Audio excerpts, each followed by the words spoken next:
Hello, hello, hello, hello, hello, ladies and gentlemen. I am your host, HMK, and it is time for a an extremely special stream in which we have an extremely special guest for the 30th episode of the 5th Dimension. We have an amazing voice actress extraordinaire that needs no introduction, but I'm gonna do it anyways. You may know her as Ventheguy from Genshin Impact. You may know her as Yumiko from Kakenguri. I always mess. And of course, Lady On from Persona 5. Please, Erika, I swear if I mess this up, I am so sorry. Please welcome Miss Erika Harlacher. Yay! Yeah! Good job. It's always a gamble. It's a very confusing last name. I'm thinking of changing to my married last name, but everyone already knows me as Harlacher, so it's hard. I would hate to do that. I'm like, that's the worst thing I feel doing, like getting people's names wrong. I'm like, ugh. I know. Well, my husband's last name is Stone, which nobody would ever get wrong, ever. And I'm like, oh, that's so much better. Like Erika Stone. I know, isn't that pretty? I'm like, I want to change it. But then I'll have to start over. I'll be sending auditions and people will be like, who's this? A new person, Erika Stone. We don't know her. Right. Complicated. You should be able to get the facts out, the emails and all that stuff. I'm like, hey, listen. At the end of all my auditions, I'll be like, by the way, this is Erika Harlacher. I changed my name. Oh, please cast me. Thank you. Of course, man, as soon as they hear your voice, they're like, yeah, we know this is it. That's true. They might recognize my voice. Yeah. Of course. Oh my goodness. So before we get into the real spiel of the stream, you want to let the chat know a little bit more about yourself, or any type of a little story behind your person? I have a dog. He's my son. One time I said that, and then someone got really mad at me, and they were like, "Your dog is not your son." And I was like, "Well, you don't know my life." Yeah, right? He's my son. Shush. I don't know. I do voiceover full time. A lot of times people ask me if I have a second job. No, I do voiceover full time, which is really exciting. And yeah, since I do voiceover full time, I'm like, that's all I do. That's my whole life. I'm boring otherwise. Don't say that. Don't say that. What? I guess I have hobbies. I'm trying to write a book, but I don't have any time because I do voiceover full time. Oh man. But yeah. I guess you would just have to find a way to balance it out. I mean, it's yeah. Sometimes I'm like, man, once you write a book, then they'll pay you to write another book. So then you can just full time write another book. Right. But until you write a book, you don't get paid for it. You have to write the book first. That's exactly. It's taking so long, but someday maybe I'll let people read my book. As soon as you're done and you're ready for other people to read it, hit me up, let me know. I will read that in a day, I promise you. I think they will. It's like a fantasy adventure, so I'm like, that's people up my that follow alley. Me for right. I'm like, people who follow me for my work would like that genre, so maybe someday we'll see. Definitely. But now, as we enter the true scope of the 5th Dimension, first I have to say thank you so much for coming on to the show. It's been an absolute pleasure. And thank you for having me. No, thank you for coming. Now, a little funny story before we get into the real. I keep saying meat and potatoes or whatever. When we were trying to set up this call, ladies and gentlemen, I am a dumbass. So literally, okay, let's get on Discord, and then she's like, okay, so here is my Discord name. Okay. You don't know the number, so it doesn't matter. It's not like they're gonna find. Yeah, you can say what this. Yeah. So it's Erika with a K, and I'm like, okay, Erika with a K, and I made sure I've written down her name multiple times, right? Erika. Made sure I remember the K. A. I put in the numbers. It's not working. Why is it not working? And then I'm like, okay, you just send me a friend request. I get the friend request, Erika with a K, and I'm like. with a K written out after the name. Yeah. This has happened before. So when you were like saying you sent it and I didn't see it, I had the thought, I was like, I wonder if he put with a K or if he didn't. But I didn't want to suggest that because I didn't want to, you had been doing that and then I was just saying that. No. Call me out, please. I'm just like, what's going on? This cannot be happening before showtime. What? And I'm like, oh. Yeah. It's not bad, really.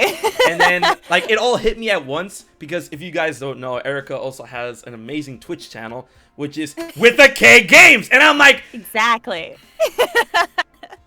And I'm like, okay, it comes full circle now. Like, yes. And my Instagram is With a K Insta. So, and then my TikTok, I decided to make Erika with a K, to kind of try and tie them all together.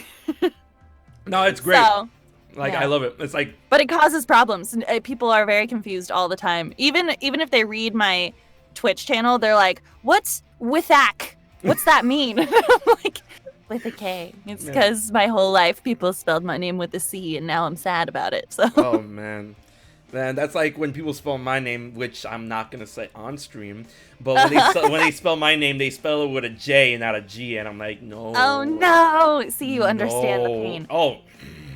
Like, listen, okay, I have a lot of friends that are named Erika with a C, so I've gotten past it, but for a good portion of my childhood, I was, like, irrationally angry at anyone who spelled their name with a C because a girl named Erika with a C stole my lunch one time when I forgot it and my mom brought it in, and then this other Erika, who didn't even spell her name like I did, and my mom obviously wrote my name with a K on my lunch, she took it, and she'd just been, like, buying gross chicken nuggets that day, so then I had to have her gross chicken nuggets instead of my like good actual homemade meal, and I was very angry for like the rest of elementary school.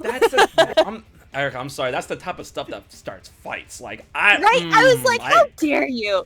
You're not that dumb. Like that's not the office is not even where you get like lunch that you purchased. How did you do this? I didn't understand. That's Nah, and I always used to take like home cooked meals that luckily no one shared my name, so I didn't go through that. But there was that one time where a kid stole my lunch, like just straight up stole it, and I'm like, no, you didn't. And man, I got sent home that day. I'm dead, and that's the rest of the story. It's a serious like lunch is serious business. Okay, you don't take somebody else's lunch. This is very upsetting. Man, I hate it. But another thing that you guys know about Erika, which is something that we share together, is that for those who don't know, Miss Erika here is a huge Kingdom Hearts nerd, just like me, and so much. A good portion of the stream is probably just gonna be us geeking out about Kingdom Hearts. So prepare for that. Sure, it says Persona in the title, but I mean, like, what are you gonna do? Like, what are you gonna do? Stop me? No. Like, it's gonna be great. We gotta talk about Kingdom Hearts. It's like my half of my life obsession. So half. Okay, no. Granted, fair, because it's half of mine too, and my other half is Zelda. So that's that's why I wanted to ask you on stream. How do you feel about The Legend of Zelda?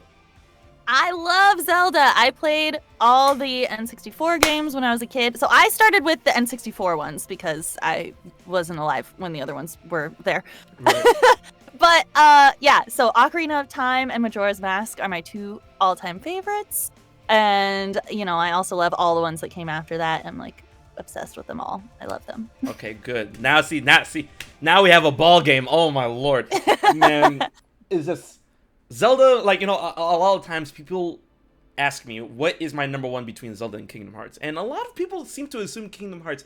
And I'm not taking anything away from Kingdom Hearts. I grew up with the series, literally. And it's a very, very, very close second. Very close second. Zelda will always be my number one baby. Like, that's I love Zelda. I've always loved Zelda. I, played Zelda with my family growing up. It's a one-player game, but we would watch each other play.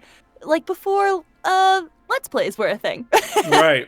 Yeah, and I was terrified of spiders, though. So anytime I got to a Skulltula, I would have to have my dad play that part. So now that I'm an adult, I try to play through all the Skulltulas myself, but I don't like it. We are the same spirit. She had to say, so I have to say it for those. I mean, a lot of you guys in the chat already know, but I actually do have arachnophobia. Me too. Oh, I fell into a pit of tarantulas. Oh no, Erika, don't put that in my head. Oh my God, sorry. No, you didn't. Yeah, it was the worst. It was horrible. So I have a real reason to be scared of spiders. And yeah, they look like tarantulas in the game, so it's just scary. I didn't like it. It's my philosophy that a creature with that many legs has to be evil. Like, yes, and that many eyes. Like, why do you need that many eyes unless you're gonna murder everyone? Like, come on, man. So like, I feel that pain for Ocarina of Time, especially. You know, dealing with the first dungeon, and I'm like, okay, this is what we're gonna do. Great. And then in Twilight Princess, when they had those gigantic photorealistic spiders in the first dungeon, I'm like, you've gotta be kidding me. How? Yes, I almost stopped playing when I got there. I was like, I don't know if I can do this. This is. I hate it here. I mean, I had to play because it was Zelda, but I'm like, that's why I'm kind of glad that they're not in Breath of the Wild. So yes. Me too. I was like, thank God. I don't miss them at all.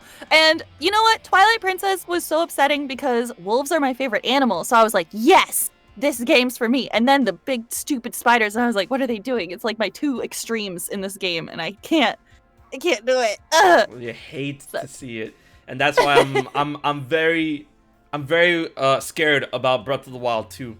Me too.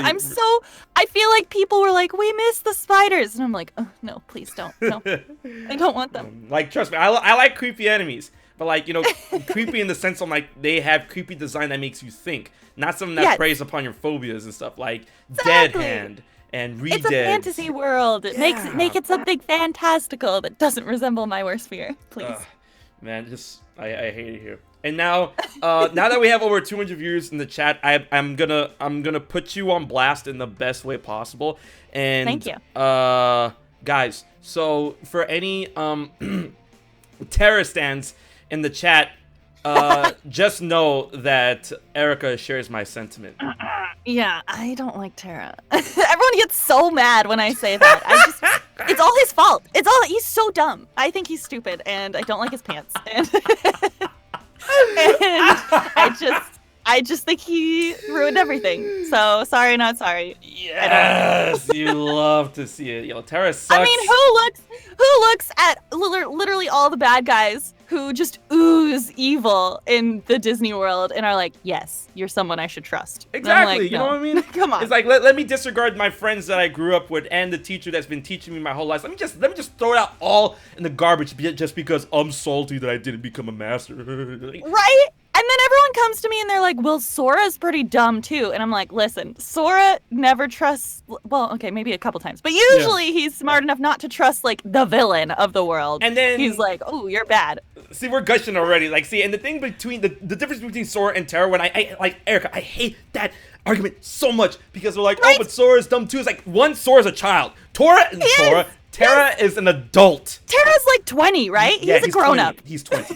Like, Sora is a child. And two, the difference is Sora tries to find the good in everyone. Terra's just like, you don't, all right, whatever. Like, you don't seem bad. You know, exactly. Van's like, please, Terra, please. I'm worried something bad will happen to you. Don't go. And he's just like, whatever, it's fine. And he leaves. What a jerk.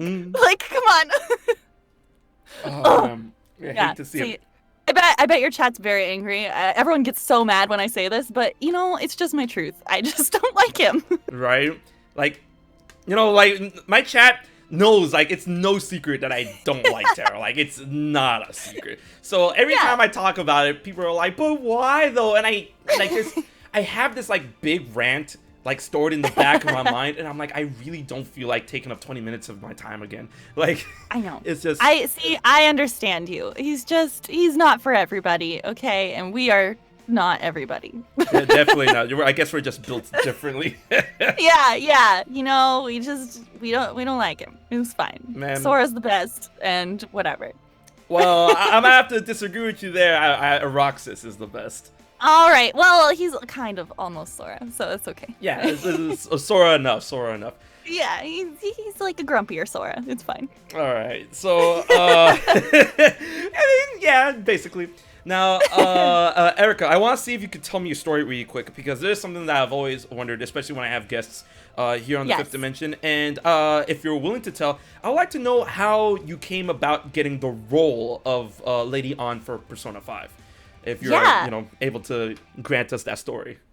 Yeah, so how I get most of my roles is I'll get sent an audition, and so sometimes the people sending the audition will not say what it's for. It's like, so when fans ask me if I can tell them stuff, I'm being honest a lot of the time when I don't know anything. Sometimes people don't even trust me to know what the project is. Like when I did Killer Instinct, I recorded that whole game, and it wasn't until the trailer for my character Sadira came out, and my now husband, boyfriend at the time, he was like, "Is this you? You said you voiced some spider queen thing that didn't speak English." And I was like, "I don't know. I don't think it was Killer Instinct." And then it was. So for Persona, I got an audition from PCB, which is the studio that does the recording. And I hadn't really worked with them before. So I was surprised to get an audition from them. And they were like, "Hey, your name came up. We're working on this new game. We were looking at some of the work you've done before. We thought you might be a good fit for this one character. She's a teenage girl. We want someone to sound nice, but not too nice." And they only sent 2 lines for the audition, which is very unusual. Auditions are often at least 5 lines, I would say. So I was like, okay. And they were like, "If you could send this back right now, that would be great." And I was like, okay. All right. Yeah, which is quick turnaround. So thankfully I was free, and I was like, okay. So I sent back the 2 lines, and I think I did a couple of takes, and I was like, "Yeah, there you go. Nice, but not too nice teenage girl." And then they replied within an hour, and they were like, "Great, you got it. You're coming in." And I was like, "What?" That was so fast. This is the fastest audition I've ever had. They must have seen my previous work, which I know now because I went in and they said they had seen some of my previous work and they thought I would be a good fit for her, but they wanted to just kind of see, for reading some of her actual lines. And the clients really liked it. So they just on the spot were like, "Yeah, that's her. Okay, bring her in." So then I went in the next week, and they were like, "Okay, so have you heard of Persona?" Ooh. And I had worked on in the production department on the anime for Persona 4. Really? Yeah, my job was I did production for a year and a half when I was starting voiceover to kind of get my foot in the door and kind of see how the whole process worked. And I just happened to get an internship, and then they liked me, so they hired me on. And so my job was basically to just watch the episodes after they'd been recorded and make sure we didn't miss any lines or anything.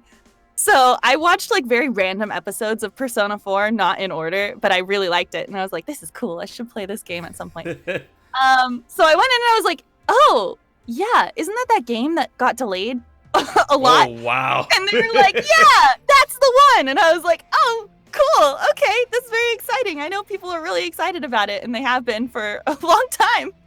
And yeah, and then they told me about On, and they just basically threw me into the booth, and they were like, "All right, let's go." And then that was it. We started recording. It was one of the fastest casting processes ever. Sometimes I'll audition for a character and I won't hear back for months, and then I'll get an email being like, "Congratulations, you're cast." And I'm like, "What was that? I don't remember what that project is at all, but thank you." So yeah, it was very quick. It was very serendipitous, I guess, that I happened to be available that day and they happened to think of me, and yeah. That's very interesting because, obviously, if you guys didn't know, I don't know how you guys don't know, but Erika's been doing a lot of voice work for about 10 years, right? Yeah. 10 years. I think I started in 2011. Yeah. Wow. Right. She's done a lot of roles, and it's just really interesting. I want to go out on a limb and say that Lady On is one of your most notable roles, and that you were able to get it like this. It's just whoa. Yeah, the funniest part is, I guess, so I hadn't really worked with this studio before, so I guess they had sent out auditions, and I wasn't on their list yet. And they were having a lot of trouble casting on, I think. And then the client happened to, it like really, I am so grateful. They just happened to see me like in another show and be like, I think this voice, I don't even know what show it was, but they were like, I think that she could probably do something good for On. Why don't we reach out to her?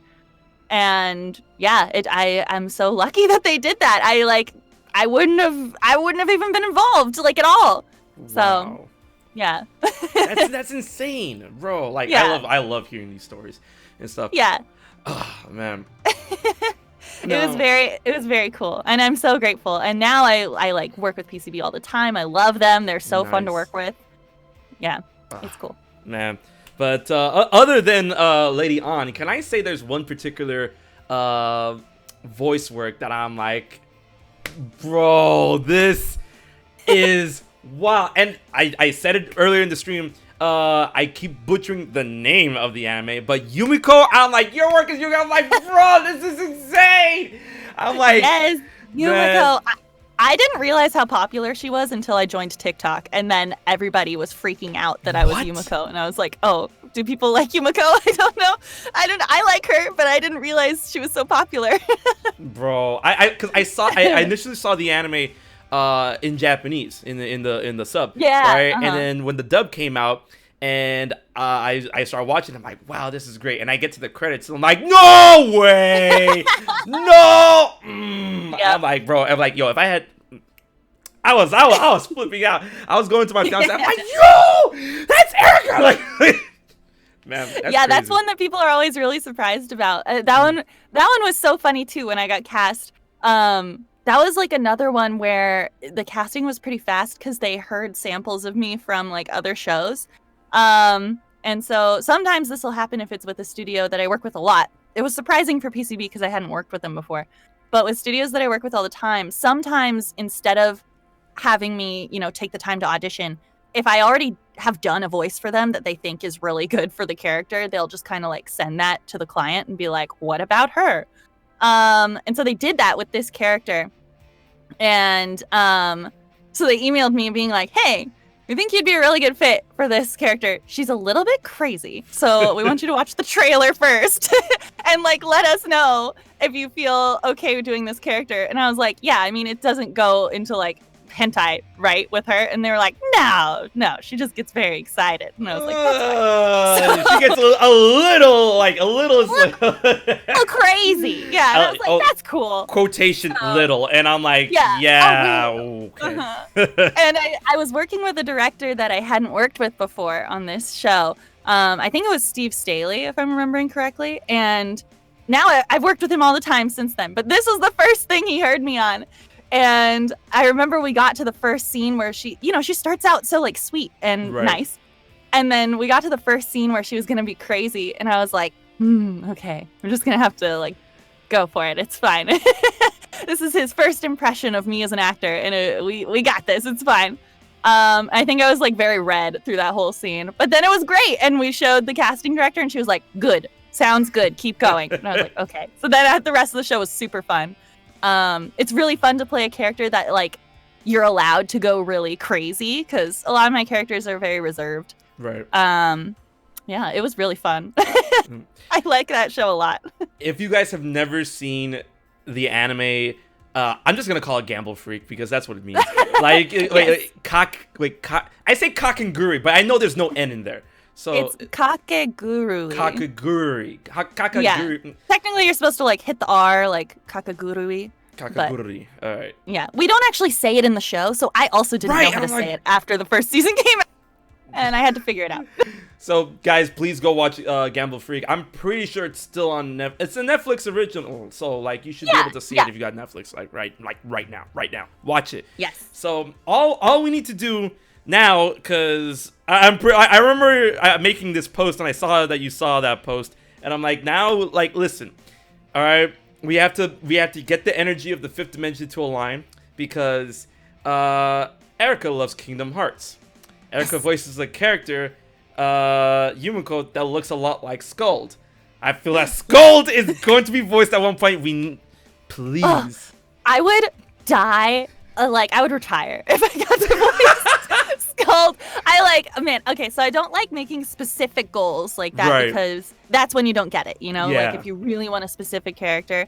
However, I would put it into the universe that like I wouldn't say no if they came to me and wanted me to voice Skuld or like literally any named character, honestly, because I got to voice background characters, which on the one hand, for Kingdom Hearts 3, I was kind of glad that I only voiced background characters because I didn't want spoilers because I'm a fan, I don't want to know. I don't want to know the story. And so if I was anything other than like just people around the towns, I would have had to been told part of the story. And so the fangirl in me was like, I've waited 15 years for this game, so I don't really want to know, just like in a room with a director, just like, blasely being like, okay, this is what happens, and here's the Keyblades and blah blah blah blah blah. So, however, now that's out of my system, and now I want to be a named character for whatever happens next. So, yo, can I tell you how I actually got, like, you saying that, like, that makes a lot of sense. I actually got burned doing that in terms of content creation, and I feel like this is a really interesting story. Thankfully, it didn't happen to me when I covered Kingdom Hearts 3, right? Because usually a lot of the time when I cover games, they send me a press release and a list of do's and don'ts. And Kingdom Hearts 3 was fine, so I'm like, okay, cool. But when I had to cover The Legends of Breath of the Wild, they sent me this packet, right? And I'm like, and I could talk about this now, so I mean, because it's like the NDA has gone up. And so I just got this packet. I'm like, all right, cool. Like, this is going to tell me, all right, don't talk about this. Don't. And they go, like, the funniest thing when they say don't do this, they go into detail on things. Like, extremely, like, don't reveal how to do this by doing this, blah, blah, blah, blah. I'm like, great! Now I know how to, I'm like, when I was reading through those papers, I'm like, oh, man. And it's like, don't reveal. This is the funniest part. Don't reveal the Yiga clan. What's a Yiga clan? Great. Oh no. Man. And then it's like cool to know things beforehand, but it changes the experience. So it's like, yeah, I totally get it. It's a double-edged sword. It sucked, and I'm like, okay, man. And then the worst part about that one specifically was when I got to the bottom of the page. I'm like, okay. That doesn't seem too bad. Don't reveal the Linos are in the game. God damn it. And the last one was like, do not reveal the existence of the dragons Farosh, Nadra, and Dinral. I'm like, oh no. And all the bro, secrets. like it was like great, bro. I love it. And then but that game, like those games, like, whenever I'm playing a game that I'm really, really, really, really invested in, and it just came out, I play myself to sickness. And I want to ask if you ever been in a situation like that. Because, like, when I played Breath of the Wild, when I first got Breath of the Wild and I played it so much that I actually was making myself sick. And then that happened with Kingdom Hearts 3, Melody and Memory, Age of Calamity. It happened with 2.0 as well, because when 0.2 happened. So I wanted to ask, has that ever happened to you where you, like, okay, the game's finally out, you're playing it, and then you just don't stop playing it, and then you actually get physically sick? Yes. Yeah. So for Kingdom Hearts 3 specifically, like, people know that I love the game. And I had said that I was, like, background characters in the game, so everyone was very excited.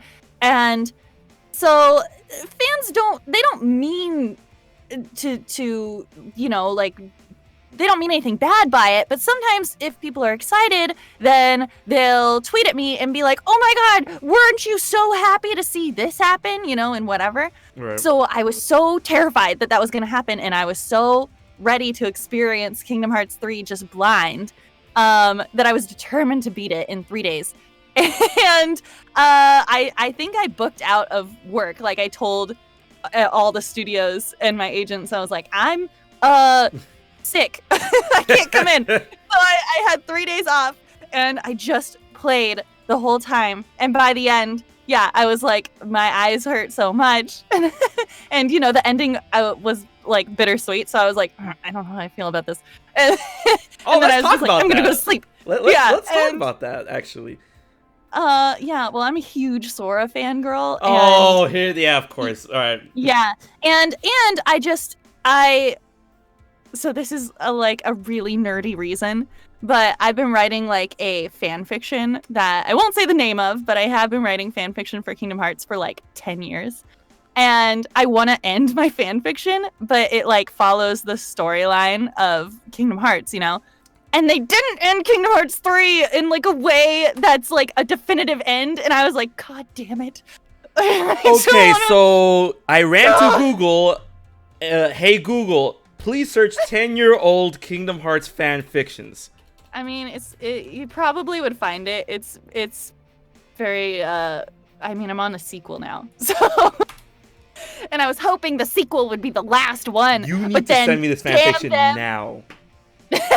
I won't. I don't recommend reading it. It's longer than like all the Lord of the Rings and like all the Harry Potters. It's way too long. Reading. I love reading.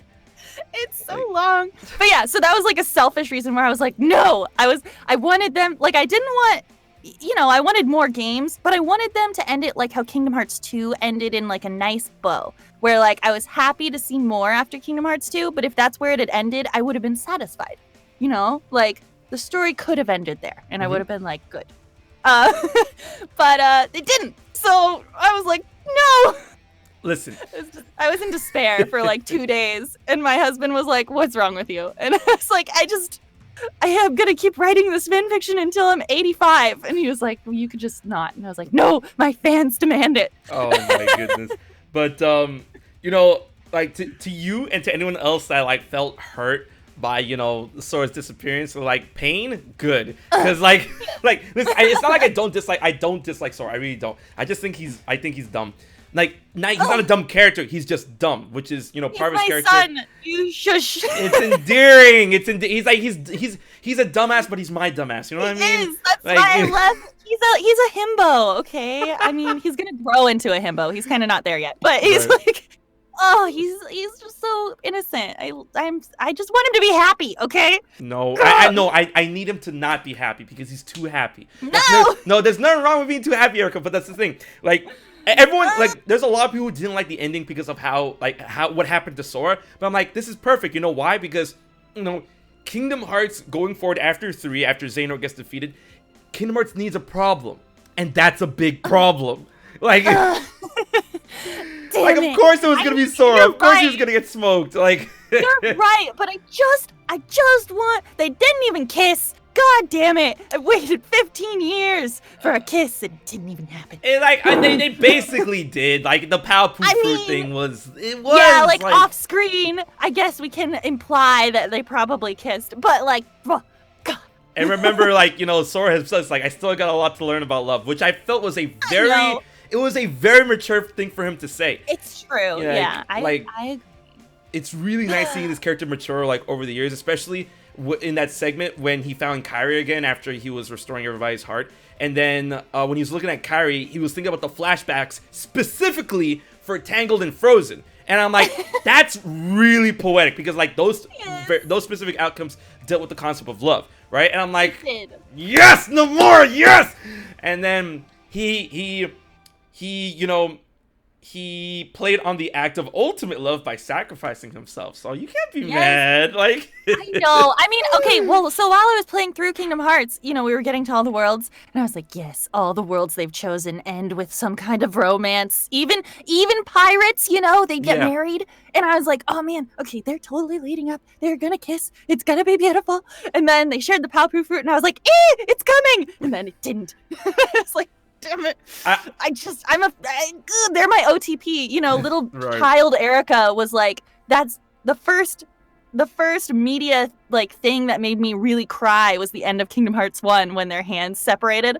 So I've just been really in their relationship. Yeah, when the music hits, it's like when you like that. I was sitting on the floor sobbing, and my dad and my sister were like, "What's wrong? What's happening to you?" And I was like, "It's just I want them to be together." Bro, I can't tell you how many times I've cried throughout Kingdom Hearts, and I'm not afraid. I am not afraid because Kingdom Hearts it just hits differently. There are times, emotional. Yeah, there are times I've cried in Zelda, but like not as many of times I've cried in Kingdom Hearts. No, and that's why I can't let it go. You know, sometimes it's hard to be a Kingdom Hearts fan. All right, I acknowledge it.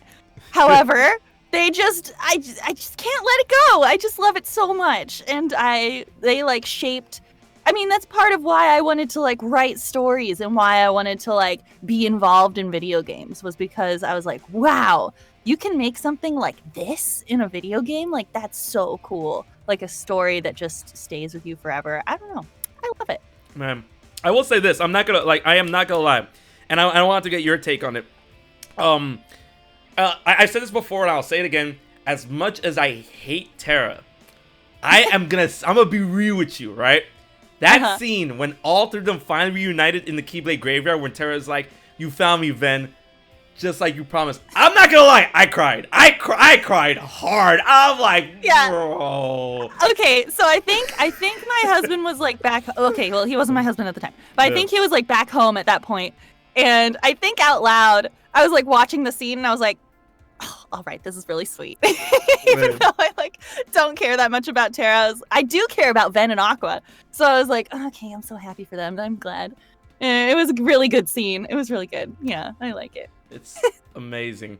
Now, I want to ask, what was your reaction? And what was your reaction? How'd you feel when you saw Kyrie get killed? Because I was like, what? Oh my god. Okay, so all right, so we have to back up a little bit to when he like kidnaps her, and out loud I was like, God, no! Like you're no. She's been training the whole damn game in a place that is like outside of time. So by this point, she should be really good, but they're like not letting her. They're not letting her show off her skills. And I was like, God damn it, they're making her the damsel again.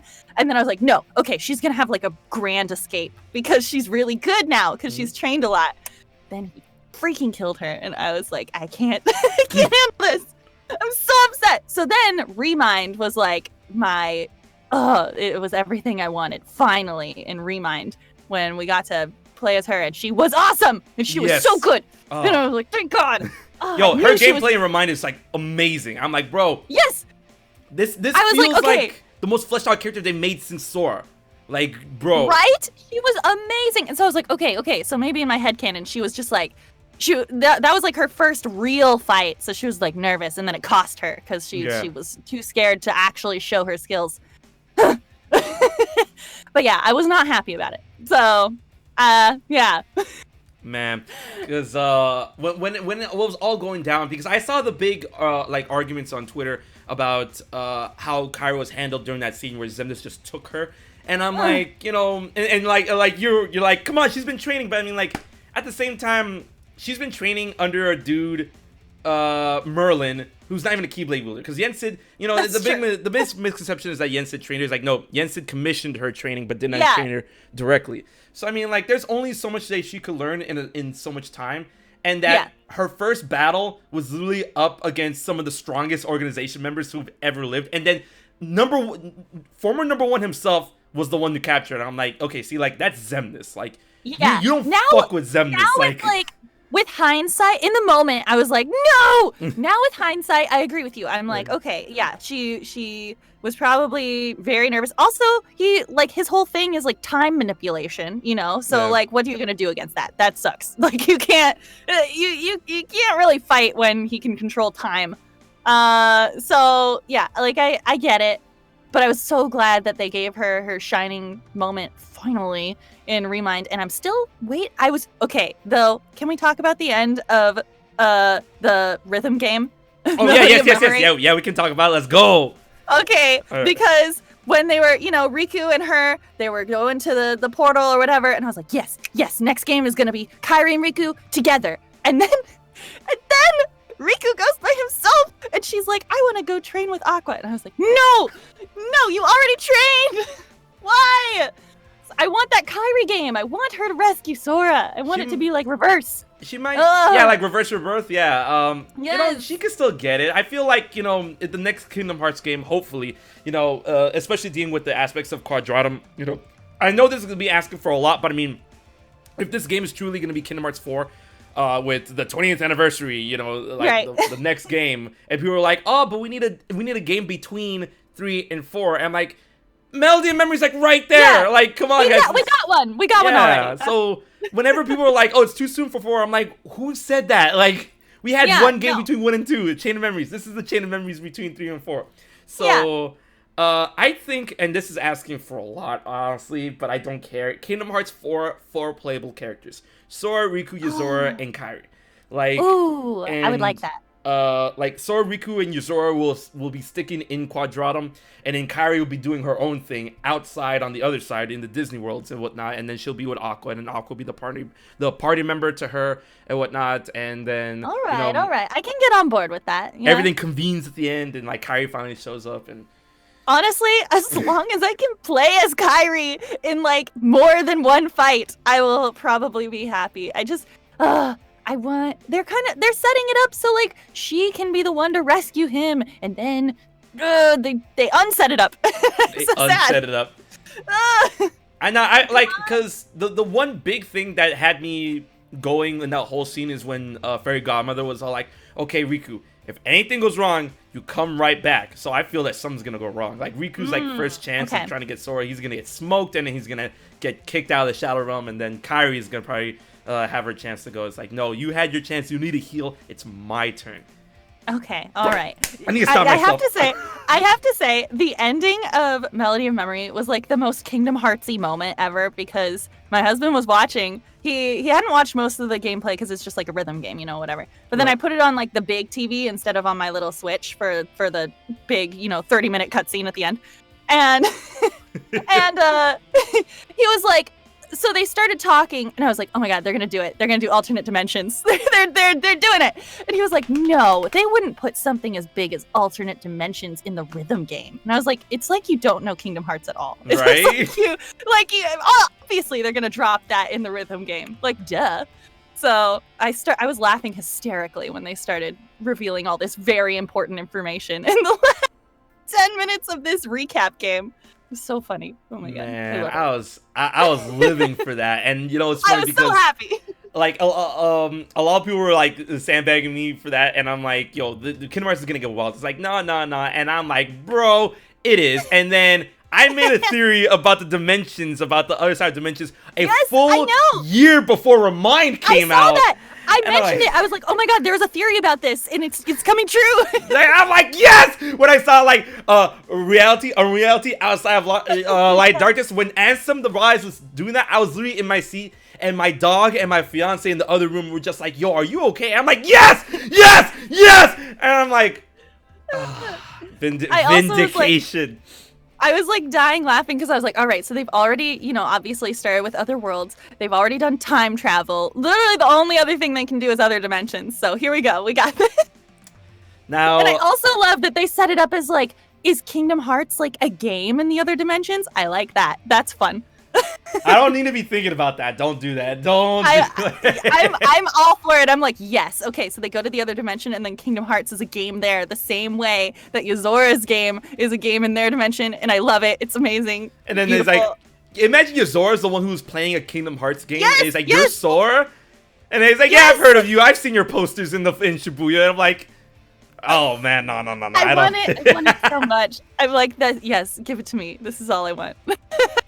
Bro, wait, I want Sora to play a level of his own game and be like, this is not how this happened. So, I know this theory is going to fall flat because of the Japanese version of how they refer the word save. But I'm like, now that Erika is telling me about, like, Kingdom Hearts is a video game in the other world. And then, when Yozora beats Sora, it's like, I will save you. And he's like, what do you mean it's like saving a game? Like, stop, no, stop. Yes. Oh my goodness, I love it. But also the fact that there's like 2 alternate endings to that fight, which they don't usually do, and then you have to like decide which one's canon. Which I think the one where Sora wins is supposed to be canon, right? So when people data mine the game, the file names for the 2 endings, for the bad ending it was just labeled ending, but for when Sora wins, it's labeled like good or true ending. So it's heavily implied to be that. And it's funny enough. God, Erika, now you got me thinking. Sorry. I don't like it because now I'm thinking about like, what if, like, oh, I will save you. I'm saving the game. I'm saving Sora status as a Kingdom Hearts character, as a video game character, and that Nomura knew that people were gonna play Yozora multiple times.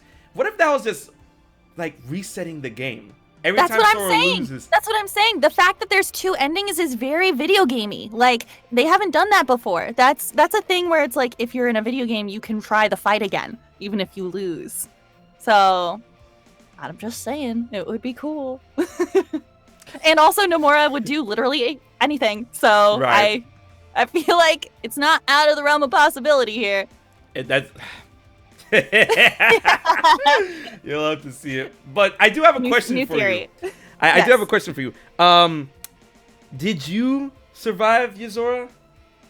I haven't gotten there yet. Okay, so I did all of Remind, right? And I loved it. It was amazing. And then I got to, what is it, Limit Cut? Yeah, Limit Cut. The part where you have to fight. And I tried. And then I got mad because the Kingdom Hearts 3 was so easy for me. I didn't die the whole time. So Sora's at level like 55 or something. And I'm like, crap. I am not going to be able to beat any of these at level 55. So I went back and grinded for like 10 levels. And then I was like, I'll do this later. And then I haven't done it yet. So I watched the Yozora fight though, because I couldn't wait. I couldn't just wait for a whole year. But yeah, I think I probably wouldn't have beaten him. You should do it.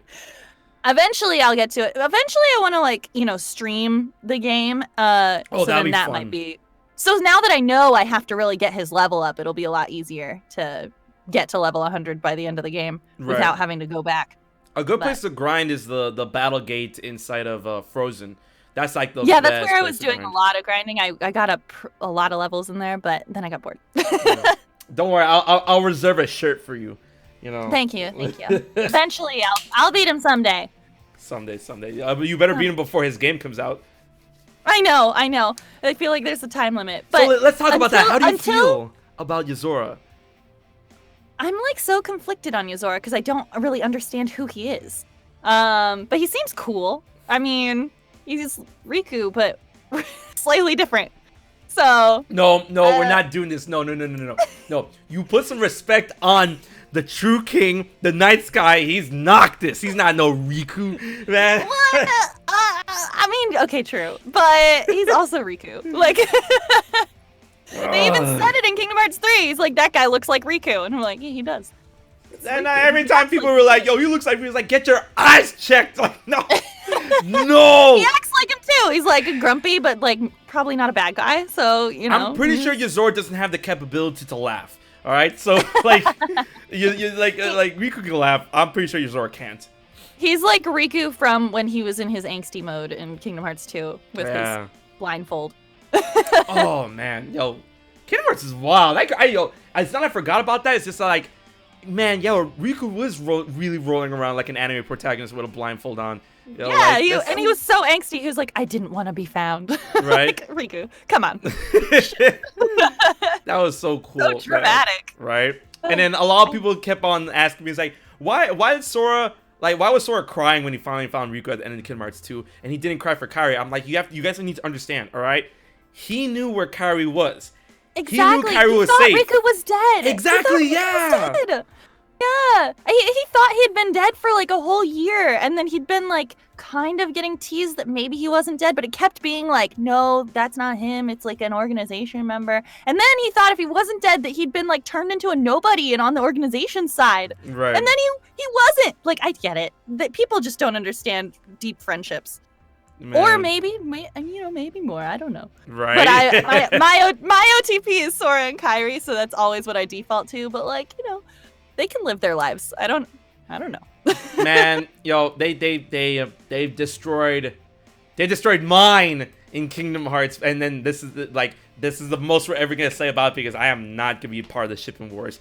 But they destroyed mine out of nowhere for no reason. Why it's like, oh, but the memories. I'm like, man, shut up. Like for me, it was Roxas and Naminé, right? Me And like Raikou can have Xion because everybody wins. Yes. Everybody wins. Like, cause Xion is technically Kyrie and Xion is technically Sora at the same time. You know, everybody wins in that. But then no, Nomura's all like, no, nominate. You're saving her. Here's my memories, man. Like, and then nominate and Raikou, and then like Xion and Roxas. I'm like, yes. I was like, okay. I thought Xion was more like a sibling to Roxas because they're both kind of Sora, and so I was like, okay, it's just like a really close sibling relationship, and because I thought he would be with Naminé. They had that whole thing at the end of Kingdom Hearts 2. They're reflections of Sora and Kyrie seem like they're gonna be together. So I was like, okay.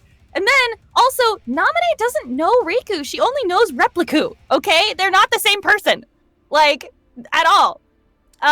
So I don't get it. I don't get that at all. I still ship Roxas and Naminé. But until people start kissing, I'm just like, I don't know. No, yo, these are the next two avenues that Nomura really needs to explore when it comes to Kingdom Hearts. They need to explore romance, and they need to explore the importance of family. All right, because like they deal with the concepts of the heart so much and love and all that stuff. And I feel they've went down like the entire way they could with the avenue of friendship alone, right? Or you know, or how to know people, or how to see the good in people. So that's like what they tackled: the heart, how to see the good in people, how to make a heart real, and the power of friendship. Right? They've explored as much as they could.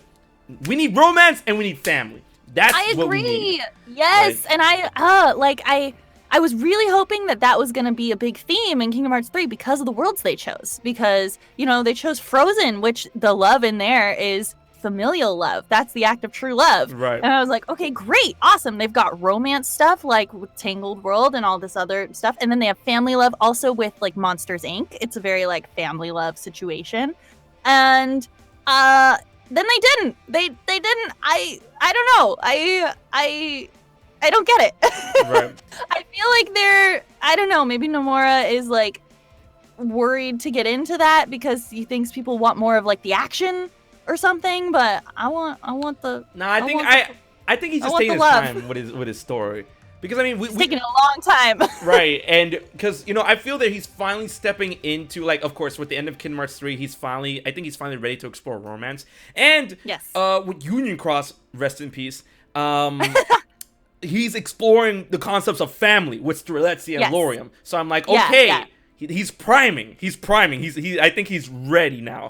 So oh man, I hope was so. Dark. I know. Bro, I'm so glad. They should port that to the Switch first of all, and or they should make a TV show based on Union X. I think, because I think that would be awesome. Really cool. You know, some way to like make, because I mean, like they already confirmed the offline version is gonna have a theater mode, so like, if you have a phone, it's free and you can watch the theater stuff. But it's like it's so. I don't know. It's the phone thing is so much. I don't know. I know everybody has a phone, but it feels so much less accessible than like a game or a TV show. And they made all that so important that I'm like, come on, give it to us in another form, please. Man, look, we're gonna talk more about Kingdom Hearts because I mean, like me and Erika, we can talk about Kingdom Hearts like until the night's end I could talk about Kingdom Hearts forever, bro.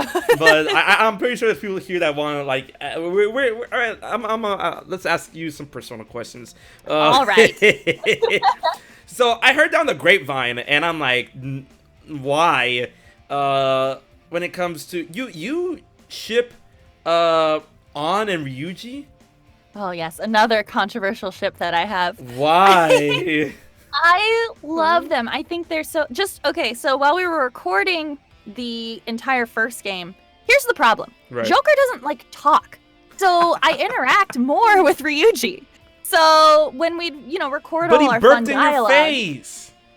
I didn't record that part. I don't remember that part. They have like such a cute, they've been friends since they were kids, They're like, they bicker like an old married couple. I think they're cute, and they I don't know, I just really like them. And also, there's that scene at the end of the game where they think Ryuji died, and On's reaction is just so, I remember when we were recording that, and they were like, you you think he's dead. So like you're like crumble. Like it's the worst thing that's ever happened and the worst outcome.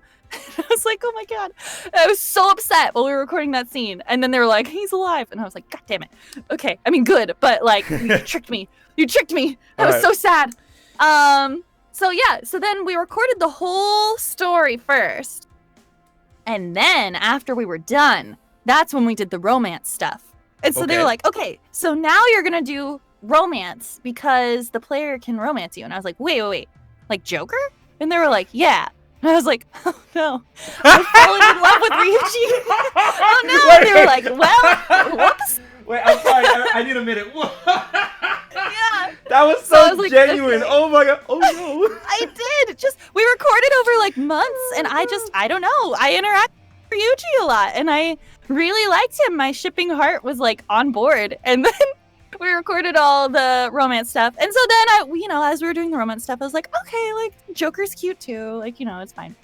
But yeah, I made the mistake of saying that I shipped Anna Ryuji once at like my college asked me to come to like for their like anime club. Right. And I'm like an alumni and my college isn't that far away from where I live now. So I was like, come do like a little panel there. And I said that I shipped them there. And then I forget how I found this. Somebody like linked me to Reddit and somebody that had been there posted on Reddit being like, Erika came to my school and she says that she ships Anna Ryuji. And the comments were just like insane. People were so mad. They were like, how dare she? She's saying that they're canon. And I was like, I'm not saying that they're canon. I'm just a fan. Oh my God. So now I have to be like, okay, I personally like Anna Ryuji, but I don't dislike Anna and Joker, which is true. I don't. I have to be very like disclaimery about it now because people are really intense, it turns out. Man, I could have told you when it comes to the shipping wars, it's funny. Growing up, I was always interested in how people perceive on how a certain character of like an anime or a game. I'm like, oh, do you think they belong together or whatever? So like this back when the internet was kind of archaic. I'm talking about like AOL type stuff, and I remember going to a page where they were shipping anime characters. And there was this big disclaimer before. It's like, oh, click here if you are okay with anime shipping. And at the time, I was like, I don't get it. Like, what's the big deal? And then growing up and seeing how people react to how people react to other people's shipping, I found out like, yo, this shit gets volatile. Like, it gets wild. And I'm like, okay. I always forget because I'm like, I always think of it as just like we can all ship, whoever we want. Right. It's until something is canon in the show, like anything could happen, like whatever. And even if canon, whatever, you can ship other people. Who cares? It's fiction.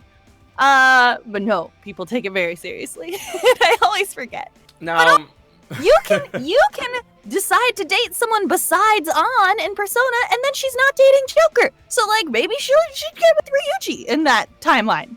Like I don't know. So. Damn, you're really passionate about this. Well, also, there's a lot of moments where, like, with the Yusuke thing, Ryuji jumps in and, like, defends her when he's like, I want to paint you. And he's like, whoa, no, that's not cool. Like, blah, blah, blah. But so did Joker. Silently. He doesn't say anything. Also, you can choose the options where he doesn't defend her, Right. So. It's like, bear it all on, and I'm like, oh, God. It depends on how you play Joker. There's so many different versions of Joker depending on who's playing the game. So, yeah. But there's only one version of Ryuji. And I just really like him. He's my best boy. Man. So, I'm going to say this right now. This statement might test the limits of our friendship. But, I would... Oh, God. I'm bracing myself this.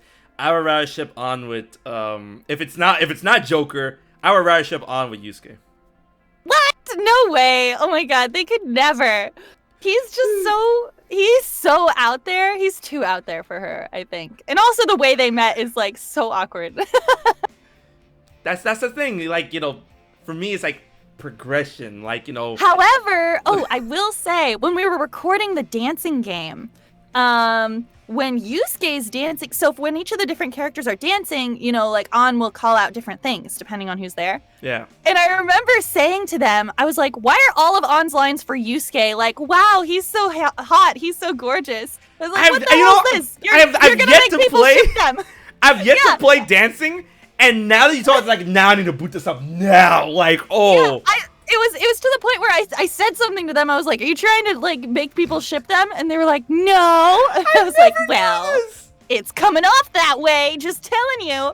So, I mean, you're not crazy. I'm sure other people ship them together, but I don't see it. No, I think he's her eccentric friend. Yeah, it's not like they're my OTP. It's just like, you know, definitely before Ryuji. Like, I'm sorry. I have trouble seeing Yusuke with anybody, honestly, because he's so out just there, like, yeah. Well, he's so into his art, and also he's so like oblivious about anything about that. I feel like he's hilarious. I love him. Yeah, he's constantly just like, wow, look at the curves, and everyone's like, ooh, what are you talking about, Yusuke? And he's like, just the wall, and they're like, oh, okay.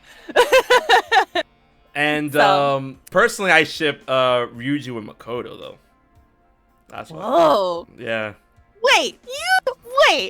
You think that Makoto would be with Ryuji? They're so opposite. But you don't think Ryuji could be with An? I don't understand.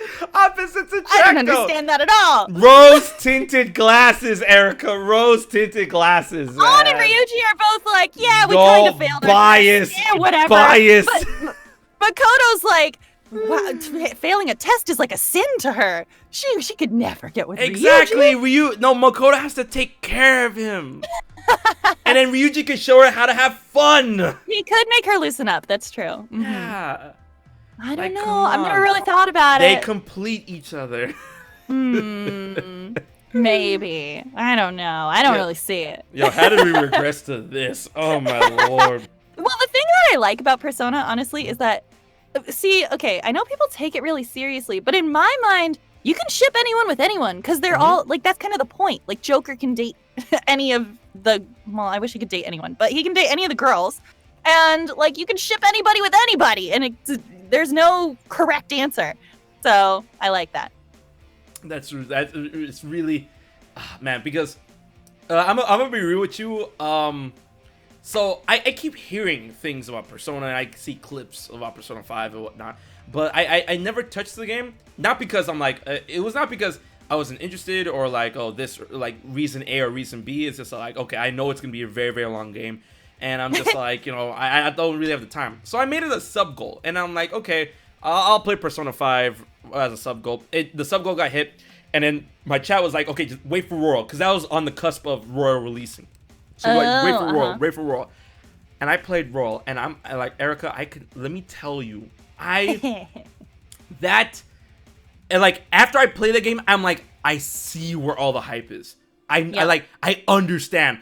This game is so good. Like, I don't think I've ever had a game in a very long time, like, that I've been new to the series. Like, I can't say for Kingdom Hearts because I've been playing it all my life, but like Persona, I've never played a Persona game in my life. Persona 5 Royal is my first ever Persona game, and front to back, I don't think I've ever had an experience of a new game in a new series. I've never ever touched front to back being an experience that just like was like a 10 out of 10. Just yeah, like, bro. It's really special. And I mean, I could tell that while we were recording.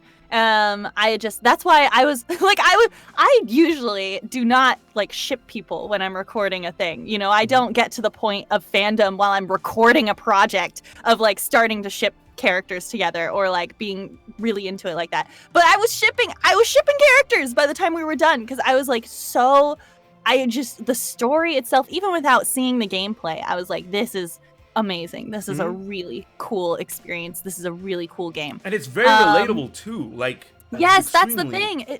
Like all of us, all the actors, I think, like we relate to our characters in a way that's not usual for when we're playing, you know, these video game characters. And it's because they're like real people. They go through real, you know, kind of slightly exaggerated, obviously, because there's no metaverse or whatever, but like real situations that real people go through, and it's just so special. And that's why I think it just keeps going. I every time I go in for more Persona 5, I'm like, yes, thank you. And it just keeps being more and more. And there's like, crossovers happen with like Catherine or whatever. And that recent one, Disgaea, I think it was, they brought me in and I was like, we're doing on. That's cool. And I won't give any spoilers because you haven't played it yet, I assume. But Strikers is it's a sequel. That's so cool. Like I went into Strikers expecting, I don't know, maybe like a couple hours of like some new kind of like sequel-y stuff. Right. No, it's like a full-on sequel. There's like a full story. And I was like, whoa, this is not a spin-off. This is a sequel. And they were like, yeah, it's basically Persona 5 2. And I was like, okay, great. So it's amazing, and it's unlike any other project I've gotten to be a part of, and I love it so much. And I always joke when I go into the clients being like, don't announce Persona 6, okay? And they all kind of like nervously laugh because obviously they're gonna eventually announce Persona 6. But I am so happy to be a part of something that so many people connect with and that I connect with so much. I love On. On is like, the reason it's so easy to play her is because she's like so similar to me. Like a lot of her reactions are what I would just do. Like for the Smash announcement. I was about to get to that too. When they brought me in and Joker was going to be the first DLC character for Smash. First of all, I'm super into Smash. I love the announcement trailers. They're like my favorite thing. And so they brought me in and made me sign all these NDAs, before they even told me why I was there. And then when they told me we were recording Persona for Smash, I like freaked out. And then I got behind the microphone while I was still just like reacting. And then we went, and the lines I said the lines on the page, but they're just what I was already saying and what I was already doing. It's just very genuine reactions. So yeah, it was really cool. Bro, like, cause I remember when you tweeted about when like it was out about that Joker was gonna be like, bro, I remember reacting to that trailer with my homeboys when Joker was announced. I'm like, okay, the fire's passed, we're getting 5 more characters, going off the rails of what we had in Smash Wii U is like, okay, we got Cloud, which was a big deal. We got Bane, it was pretty big deal. So I mean, like, how bigger of a deal can they get beyond that of Cloud Bane? That's at the time. Now Smash Ultimate is just like, oh man, everything's off the table. So when I saw Joker, and I'm like, bro, they really brought in Joker from Persona. That was insane to me. And then I heard everyone's voices, and I'm like, wow, okay, so you all knew. You guys were just like, you knew! Yes. That was the most difficult 3 weeks ever. I asked them while I was recording, I was like, how long am I going to have to die with this secret? And they were like, just like 3 weeks. It's happening at the Game Awards. And I was like, okay, you better not lie to me. You better happen there. Man. So, like, this story is hilarious because I was about to ask you about the whole Smash trailer announcement involvement. A couple of years ago, this was around the time of Smash Wii U, after the game came out, like a little bit after the game came out.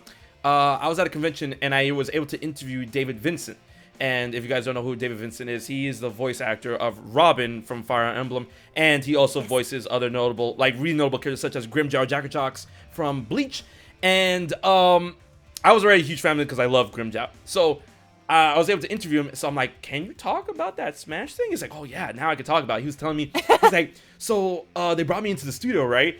And they were like, oh, we're going to need your voice work for Robin again. And he was thinking that it was just going to be like some sort of like Fire Emblem. He was like, oh, they're doing a Fire Emblem follow-up. What's going on? Like, why do you need Robin's voice actor? And then voice work, right? And then his, the director looked at him and just like looked him during the eye and he's like, Smash. And then he's like, no way!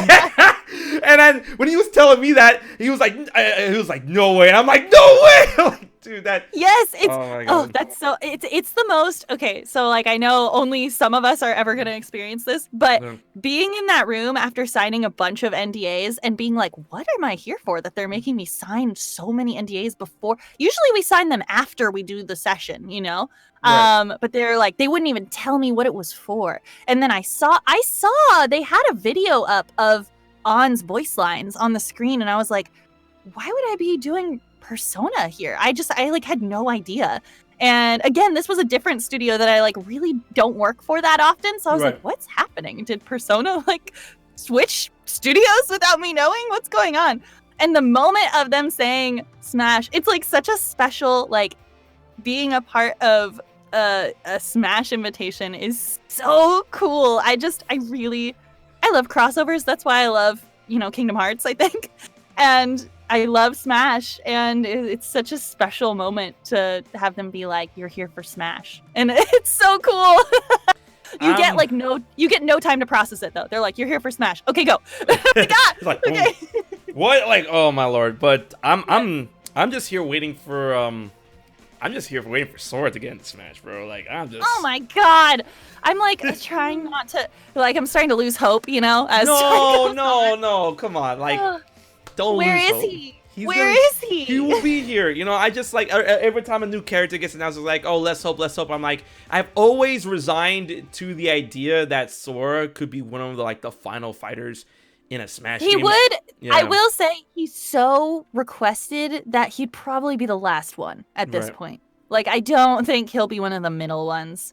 So I don't know, but the Xenoblade characters they just announced do a lot of the things that I think he would do, like throwing the weapon and then also switching. I feel like he and Raikou would switch out. Whoa, that's interesting. No, that's interesting. Yeah.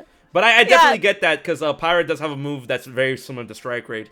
And I'm like... Yes, and I was like, oh crap, that's Sora's move. Oh no! But I mean, I made a Smash Sora moveset video and Strike Rate was his B-side. I'm like, they could just give him something else. I don't know, Now that his Keyblade transforms, there's a lot more options for things he could do that are different than just a sword fighter. So it still could work. I don't want to hope. No, hope is what keeps us. Hope is what keeps us alive and together. Because come on, I feel like Sora is literally the premier crossover character. Period. Yes. Right? Also, so for him to be in the crossover game of a lifetime, just it makes sense.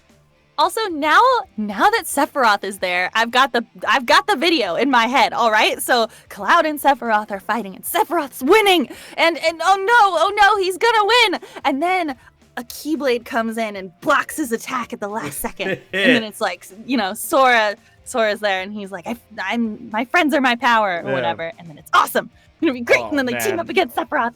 Yo, I see that trailer too. That's one of the possibilities, right? I've had 3 Sora trailer possibilities. That's definitely one after Sephiroth, definitely.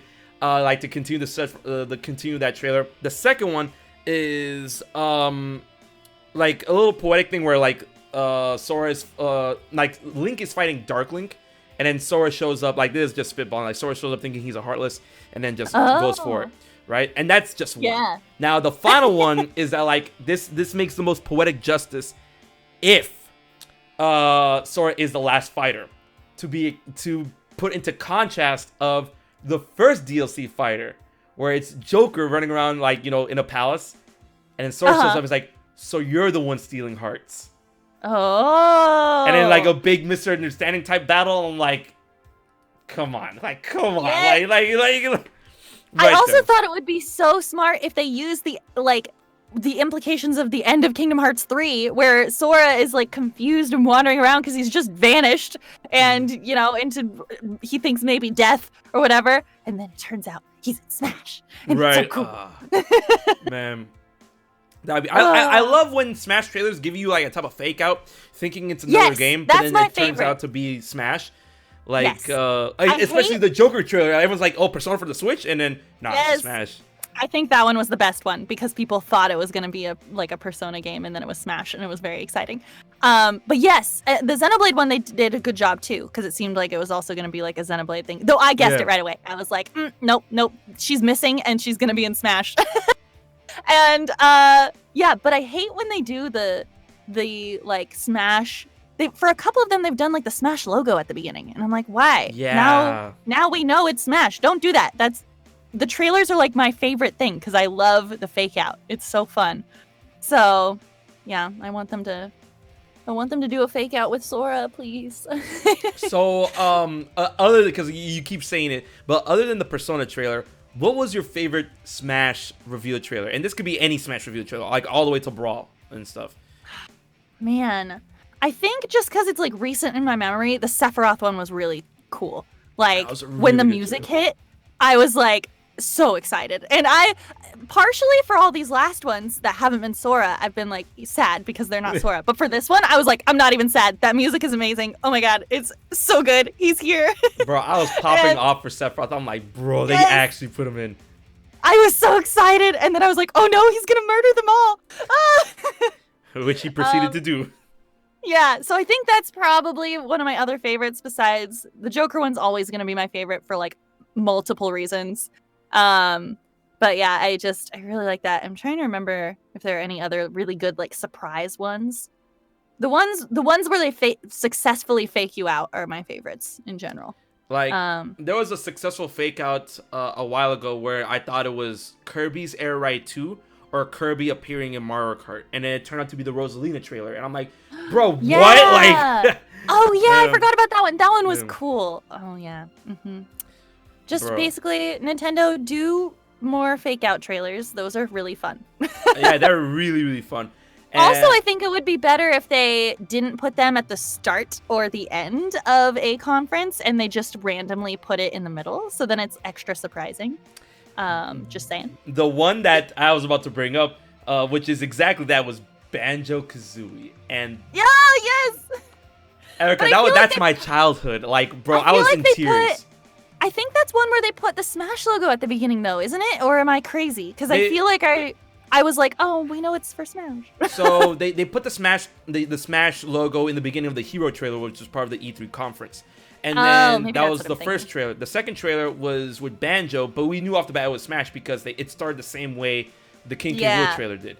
And I'm like, why are we doing this again?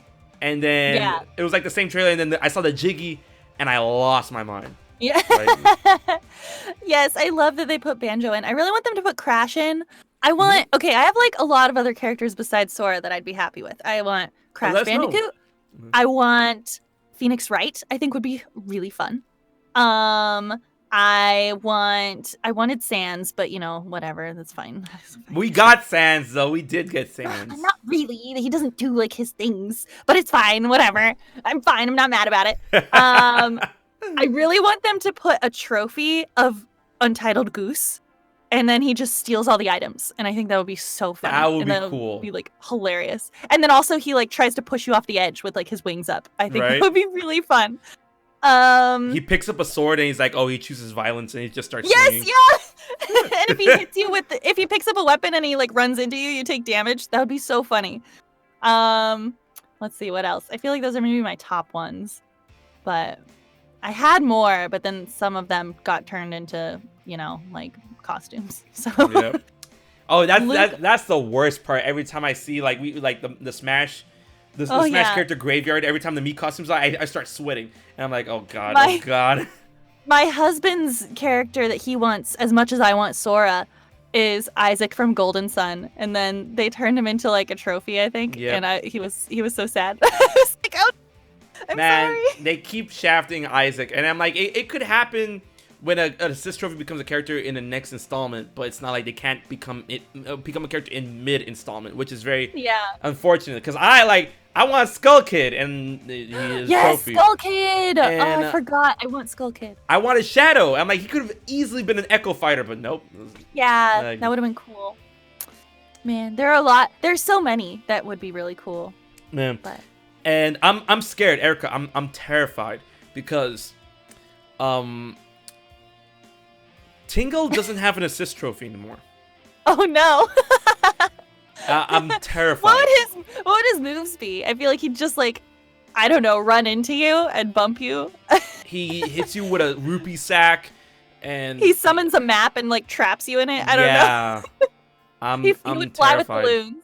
Obviously, that would be his like save. His up smash could be like confetti, like. That would be. I mean, I was gonna say they wouldn't do that, but they made Piranha Plant, so anything's possible. That's true. That's omega true. And yes, man, just like I really want to know who these last two characters are, and I feel that they're gonna be I really third party. I want Tails. Tails would be fun. Ooh, wait, Tails, the fox. Tails or Knuckles. That would be cool. Or Amy. It might be Amy because Tails is already a costume, and Knuckles is already an assist trophy. Damn it. Yeah, so it might be Amy. A lot of people say Dr. Robotnik. Like I forgot. Yes, Dr. Robotnik would be so fun. Another villain would be dope. Yes, and he would have great, like, really unique moves, I feel like, because he has this little pod that he flies around in. That's cool. Man, I'm like, yo, Dr. Wily died for this. Like, there's so many possibilities. I don't want to make the Fire Emblem fandom mad, but, like, we have enough. Like, I get that. And I get that sentiment. And, you know, the only Fire Emblem character that was actually, like, distasteful in their inclusion was Corrin, and I'm like, Corrin, really? But every other Fire Emblem character I really didn't have a problem with because I'm like, I like Fire Emblem. And Byleth, I'm like, yeah, I enjoy playing as them. I play them in Smash, you know, they're all fun to play. But like, we've got so many more games that don't have representation. Come on, right? I want. It's because Fire Emblem sells. Like, I know. I mean, I get it, and I know that people love Fire Emblem, so I'm happy for you, but I want Sora and Crash and Phoenix Wright and Tails and Amy and Dr. Robotnik and like I know Sonic already has representation too, so I'm like they're lower down on my list, but like for me, like a lot of people keep on sandbagging the whole notion of like anime sword fighters in Smash, and I'm like, bro, anime sword fighters is like 23% of the entire roster. Relax. Yeah, what are they talking about? Like half the game. Man, but anime people. Now, I'm gonna say this right now. Like, my picks obviously are, like, Sora. I think Crash, like, I was never really a Crash guy growing up. I was more of a Spyro guy. But I know Crash would make it in over Spyro. And I think Crash actually has a really good chance of making it in. And I think so, too. The other character I want is Lloyd Irving from Tales of Symphonia. Like, that would be a cool one. Mm-hmm. I was always on the Elmo bandwagon from Xenoblade Chronicles X, but I mean it's cool that they put in Pyra and Mythra because that would have been my next choice. Yeah. Elmo would have been cool. Man. I've never played Xenoblade, but they're cute and they seem fun. They're adorable, but yeah, I don't like. But okay, I rephrase. It's not like I don't like Mythra. It's just Pyra is just like 1,000 times better, and you can go and I don't care, chat. You can crucify me all you want. Pyra is better than Mythra. That's so funny because I've seen people saying I don't like Pyra, but I like Mythra. No. It's funny. I guess I haven't played, so I have no opinions on either of them. They look cute, but you should give Xenoblade a shot. But the thing is, it's a long game, and two, like that's the problem. Yeah, too many long games on my list. Ooh, long, and a big consensus is that the game takes quite a bit to actually like ramp up. People make the joke that it's like a 10-hour tutorial, and I'm like, yikes. I mean, it's true, like Kingdom Hearts 2. No. No? We are not gonna slander Roxas in this room. We all right, I love Roxas. I love Roxas, but I also love the joke that it's yeah, like the Roxas tutorial. It is a long tutorial. Listen, they're trying to get you to love this character so they can rip him away from you. So that you can cry when he says his summer vacation's over. I know. Okay, but not to get back into Kingdom Hearts, but because go for it. Like, because they did that in Kingdom Hearts 2, they like conditioned me to expect that for the Kingdom Hearts 3 game. So I was so sure that our long tutorial was gonna be Kyrie training, and then suddenly we're just in Olympus again as Sora, and I was like, wait, we didn't what? Right. What?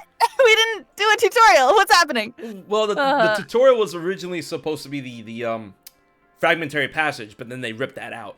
So that would have been it. Like the Aqua storyline. So it was like that. Mm-hmm. It would have been part of Kingdom Hearts 3's package, and then that would have been your interesting 5-hour tutorial. And I want to see if anyone would have complained about that. Like, oh, imagine like you can't play Sora until you beat the Wave of Darkness, until you beat the Demon Tower. Yeah. Oh, that would have been rough. Oh man, I'm kind of sad that would have been better at the beginning of Kingdom Hearts 3. I would have hated it. I would have torn my hair out, bro. Because people skip it. They skip it now, and I think that's important information to know. It is important information, but I mean, like, bro, like, you really gonna block Sora's journey from with the Demon Tower, man? Like, F that, bro. They did it with Kingdom Hearts 2, with all the clues we had to find and jobs. That's clues. Like, clues can't kick my ass, Erika. Like.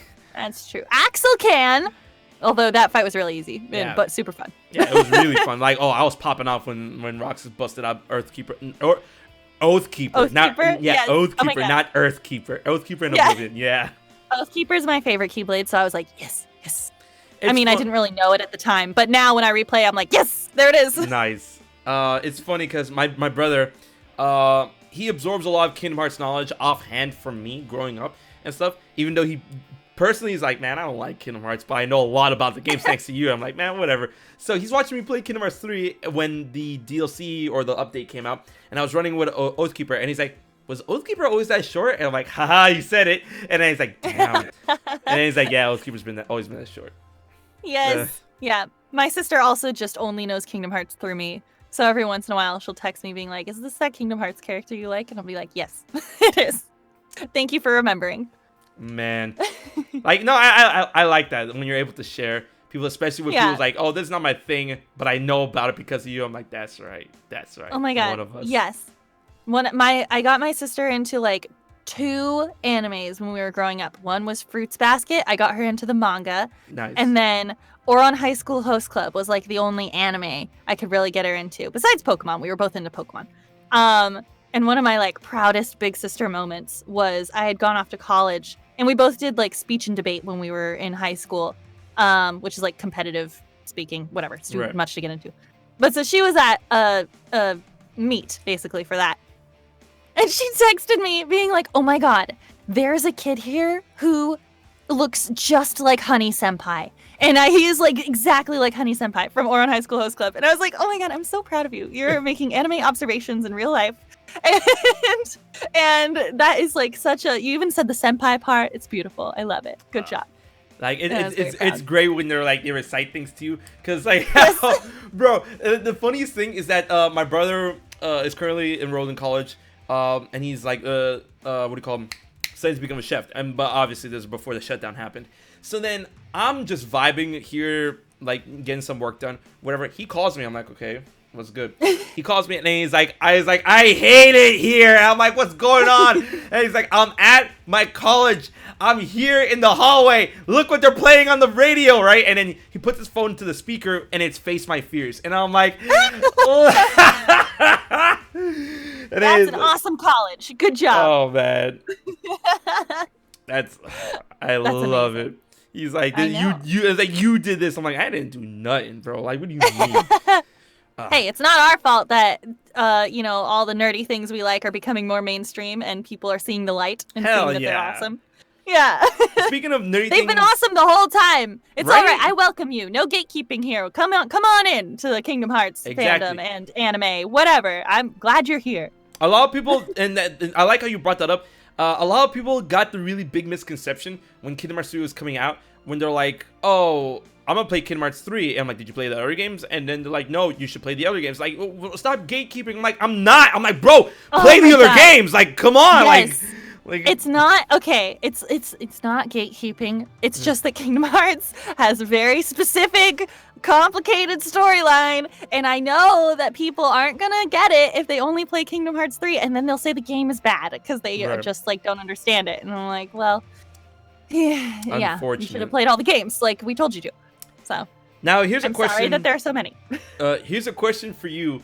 What are you? I want to peek into your mind because obviously I know like huge Kingdom Hearts nerd over here. I want to know, what are your favorite animes? Ooh, man, it's so weird because it shifts now that I'm in anime. Because I have like special, love for ones that I'm in. But that's different than ones I would just watch normally. And I also don't get to like just watch anime anymore because I am so busy recording it all day that I just I don't really sit down and watch it anymore, which sucks. Right. But my favorites from back in the day were Ouran High School Host Club, Full Metal Alchemist, Fruits Basket. I love Fruits Basket so much. Some of my favorite, like, more recent ones. I really like Seven Deadly Sins. I know that I'm in it, but I also just really think it's a really good show. It's really fun to watch, and I have a lot of ships in that show, so I'm, like, invested. Yeah, because there's so many characters in that. Yes, there are so many couples that I love them. And then, what are some other ones that I really like that are more recent? Oh, I love Violet Evergarden. Again, I know that I play Violet Evergarden, so I'm a little biased. But that's another one that I like when it comes out. Sometimes I don't like watching my own stuff because, you know, I get, like, nervous and I'm like, oh, I said that weird. Right. But Violet Evergarden is one that I just watched all the way through, and I just love it so much. And while we were recording, people always ask, like, did you cry while recording Violet Evergarden? And I have, like, very strange sinuses, so if I cry, it makes me really stuffy for, like, a long time. So I try really hard not to cry when I'm recording things. Right. I'll get, like, teary, but I won't let myself fully cry. So then while I was watching the show, I'm just, like, bawling my eyes out because I'm, like, allowed to. Jeez.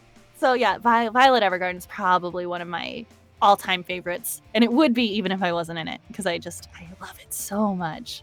All right, now I got a feel for the type of animes, because, like, a running joke on my channel is like, okay, people know me for video games, but some people are surprised when they're like, oh, you watch anime? I'm like, what? Like yeah, I watch anime. Of course. And then we always regress to anime talk, and they're like, oh man, what do you guys think about this anime? What do you think about this anime? I'm like, okay, we're doing this again. Dope. And you know, I all the animes that you've, like, listed, I mean, I've seen probably Fruit Baskets. Yeah. That, like, Fruit Basket 7 Days Since I've seen that. And that's pretty much it. So I have to check those out.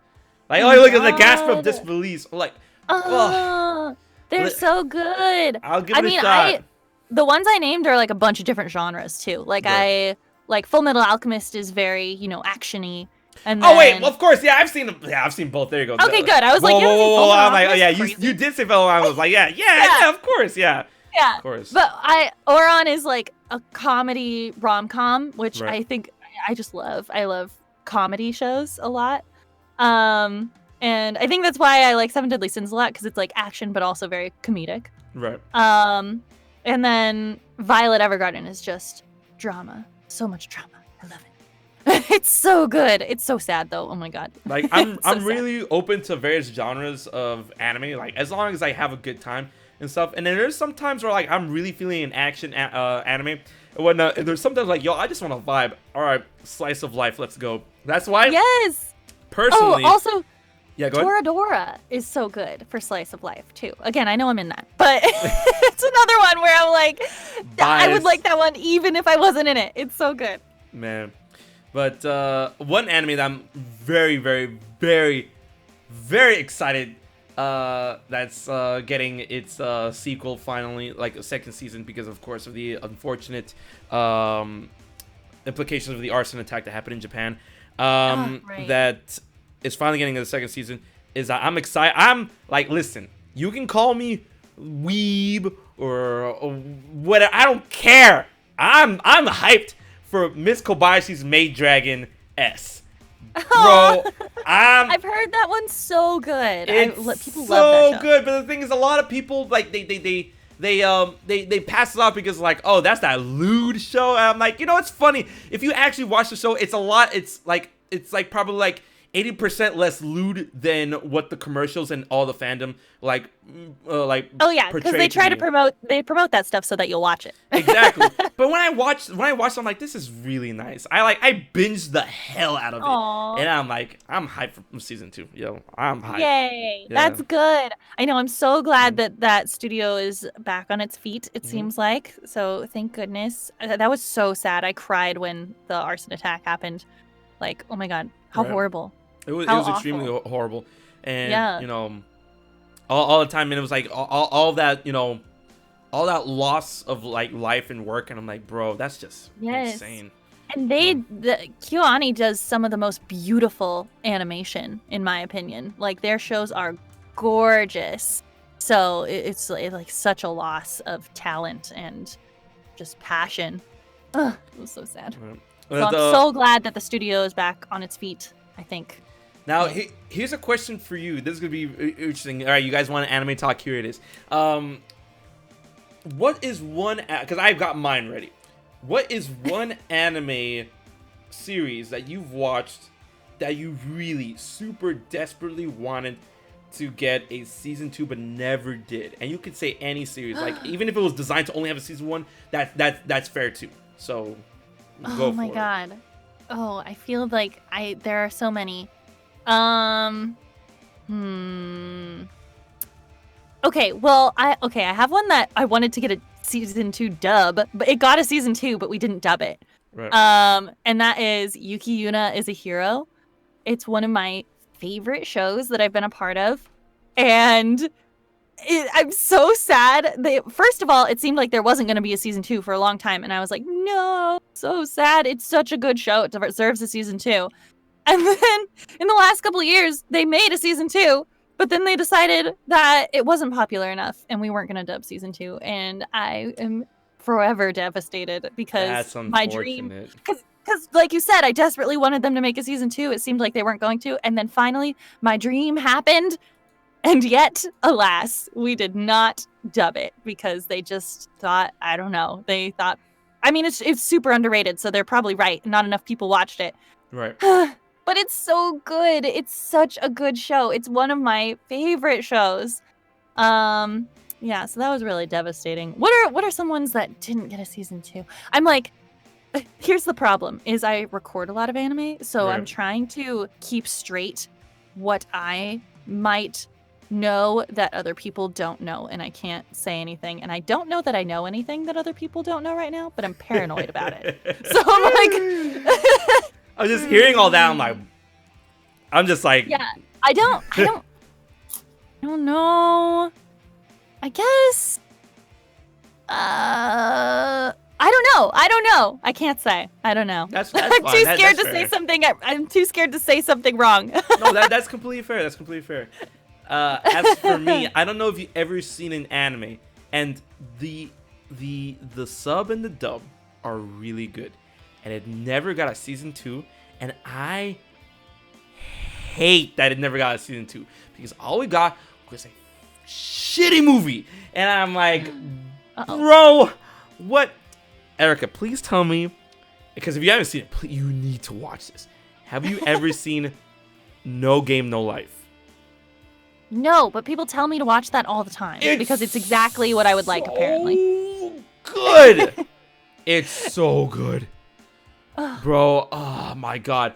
And it literally just like it just like obviously the light novel and the manga kept going, but the anime just like stopped after season 1. Oh, I hate that. And then we got a movie, and it was like a really really weird prequel movie that was just like Snoresville, and I'm like, bro.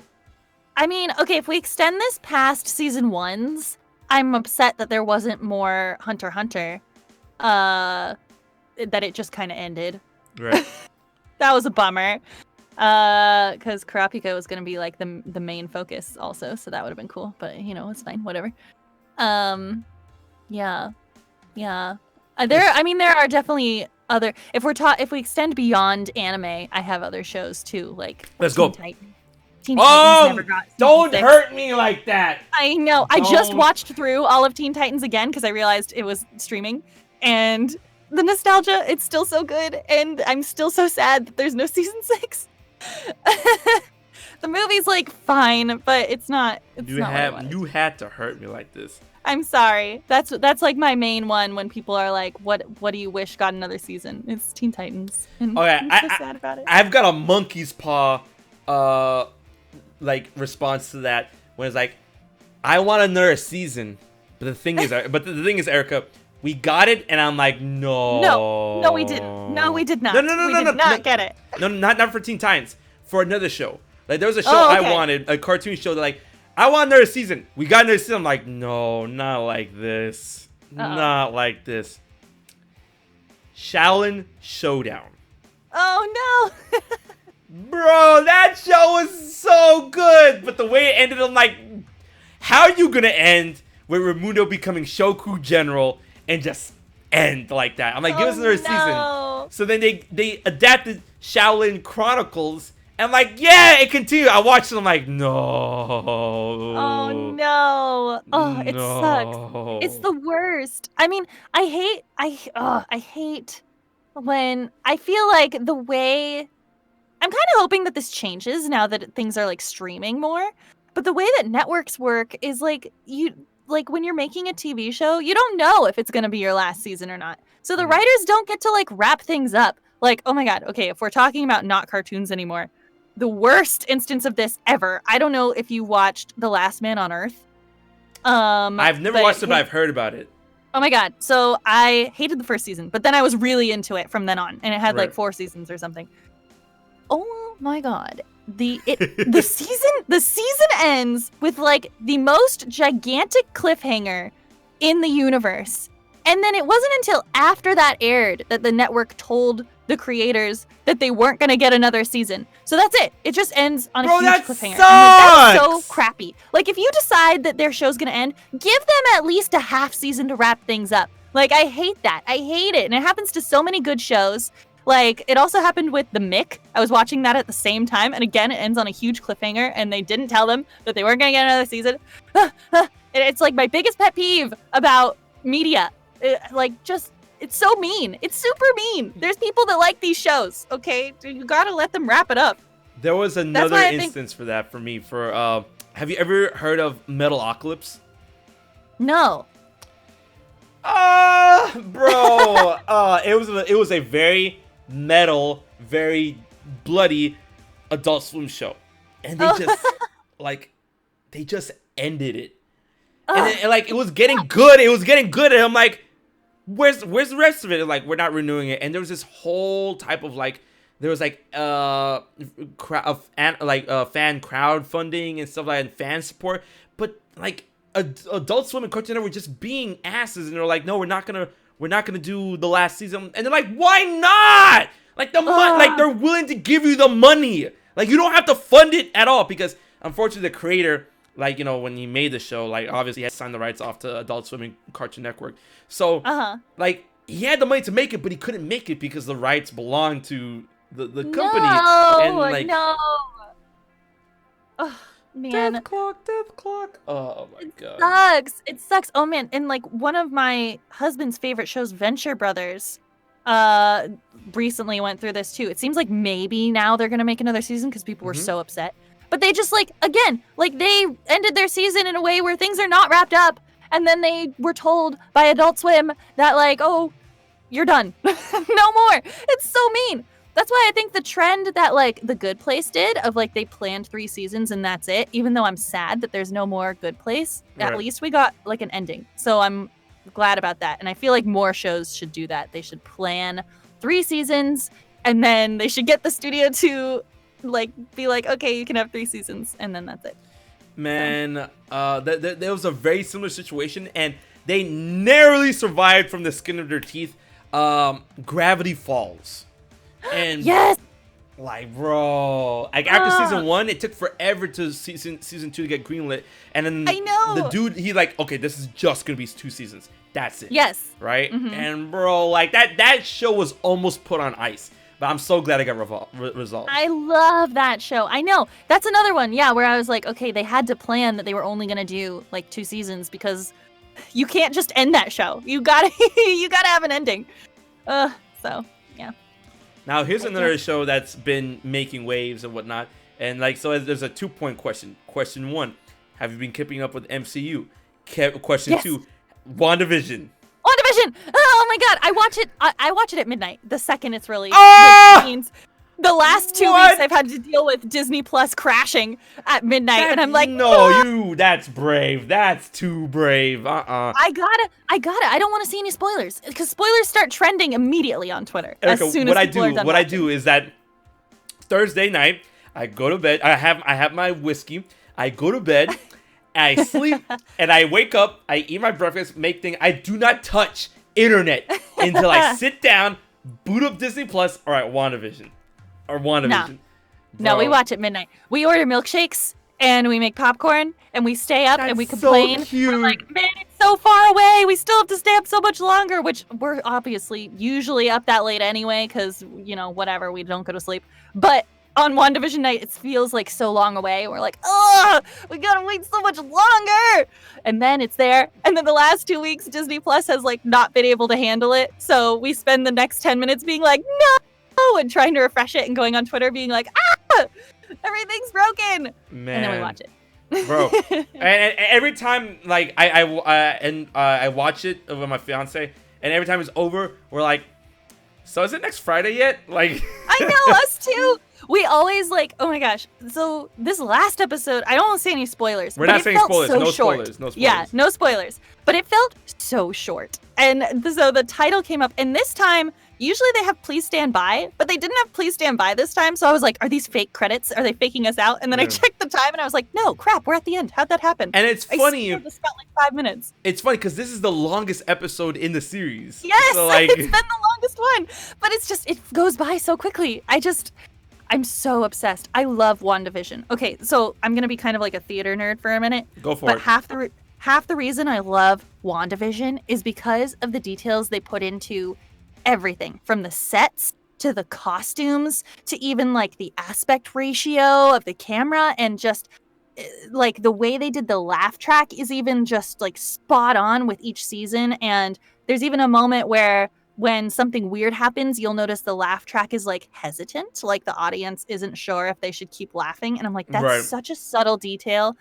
And everything about it is they used practical effects in the earlier ones, because that's what they would have done in the shows from the 60s and 70s. And it's so cool. The details that they put in shows me how much love and passion went into this show.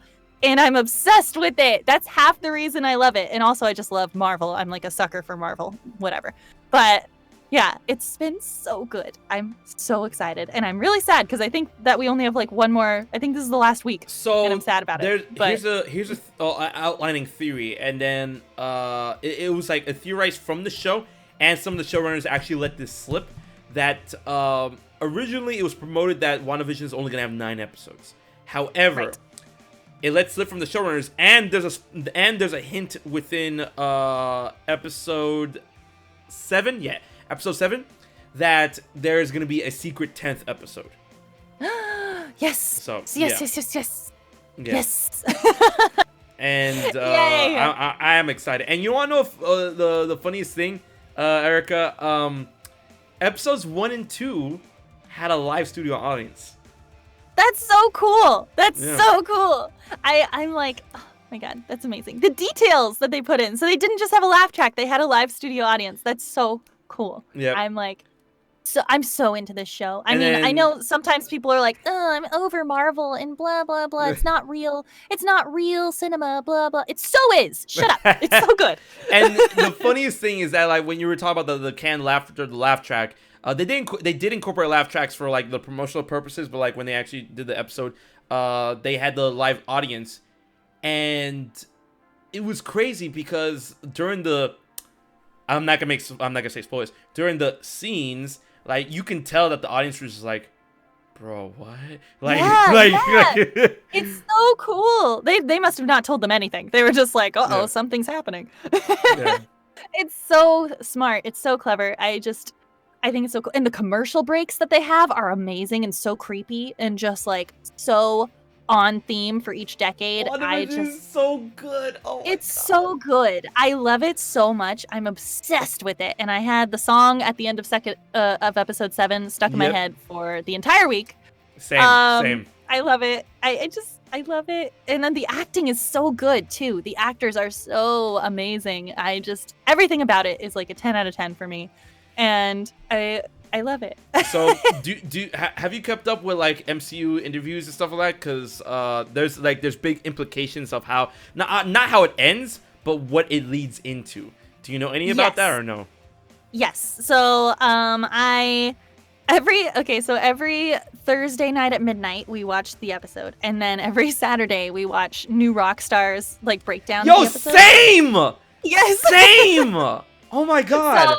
So we keep up with that, and then also, like, we know about the MCU, and, like, we know enough about comics and stuff that we can see where this is going, and I'm very, very excited about it. And yeah, I'm so excited. Oh my god, I don't want to say anything too specific because I don't want to like spoil people who aren't keeping up. But this is not gonna spoil because I mean, like, I'm gonna break it down for people in the chat who don't know, because this is basically inherent, and like they've been talking about this. Like Kevin Feige has been like talking about the plans, right? The plans. So the plan of like when WandaVision finally ends and whatnot, that's gonna WandaVision is gonna end, and then Falcon Winter Soldier is gonna start up, and then when that ends, then Loki's gonna start up, right? And then that's how they're gonna get a constant stream of content.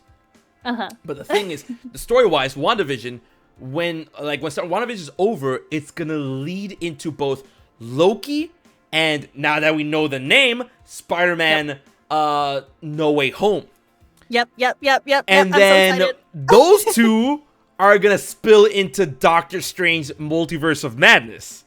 Exactly. And I see exactly where this is going. And I'm like, let's go. And then they already confirmed that Doctor Strange is gonna be in Spider-Man No Way Home, because he's gonna fill up the he's gonna fill the Tony Stark and the Nick Fury role, like in the in the previous two movies.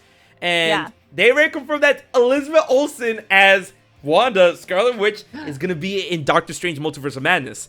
And I'm like, okay, I will just say this. Like, Spider-Man Into the Spider-Verse is my favorite movie of all time, so I am very excited about the road that everything is going down. I am so excited. Like I said, I love crossovers. I love things that involve things maybe mixing together. Bro, I love it. This is exactly the trail I wanted the MCU to go down, and I'm so happy. Yeah. Yo, Spider-Verse, I remember going into Spider-Verse, I was like thinking this movie was gonna bop because I really like the art style and the animation. Yes. I sat down into Spider-Verse, I'm like, yo, this is like one of the best movies I've ever seen in my life. Like, right? Okay, so my husband's an animator, and so the animation in Spider-Verse is... he's talked to like other animators too, and they all kind of feel the same way, that it's like seeing Spider-Verse in theaters was similar to what it must have felt like to see like Snow White in theaters back in the day. That's where it's like a revolutionary comparison. And it feels like it's going to change the way animation works from now on. And I feel like we've already started to see that there are like some new animated movies that are kind of in development, and shows that are like now they're finally experimenting with art styles, and like they're not afraid to kind of like mix genres of animation together, which then causes like such cool things like Klaus. That was like such a cool new form of animation to see. When I was I cried when I watched Klaus. That movie is so good. And like, so we went to see Spider-Verse in theaters 3 times, and it was so amazing. And then like the story's so good, everything, it's so funny. I just love it so much. But yeah, the animation is like mind-blowing in that movie, and I love that it broke out of kind of the box that animation had been in for the past like 10 or 20 years.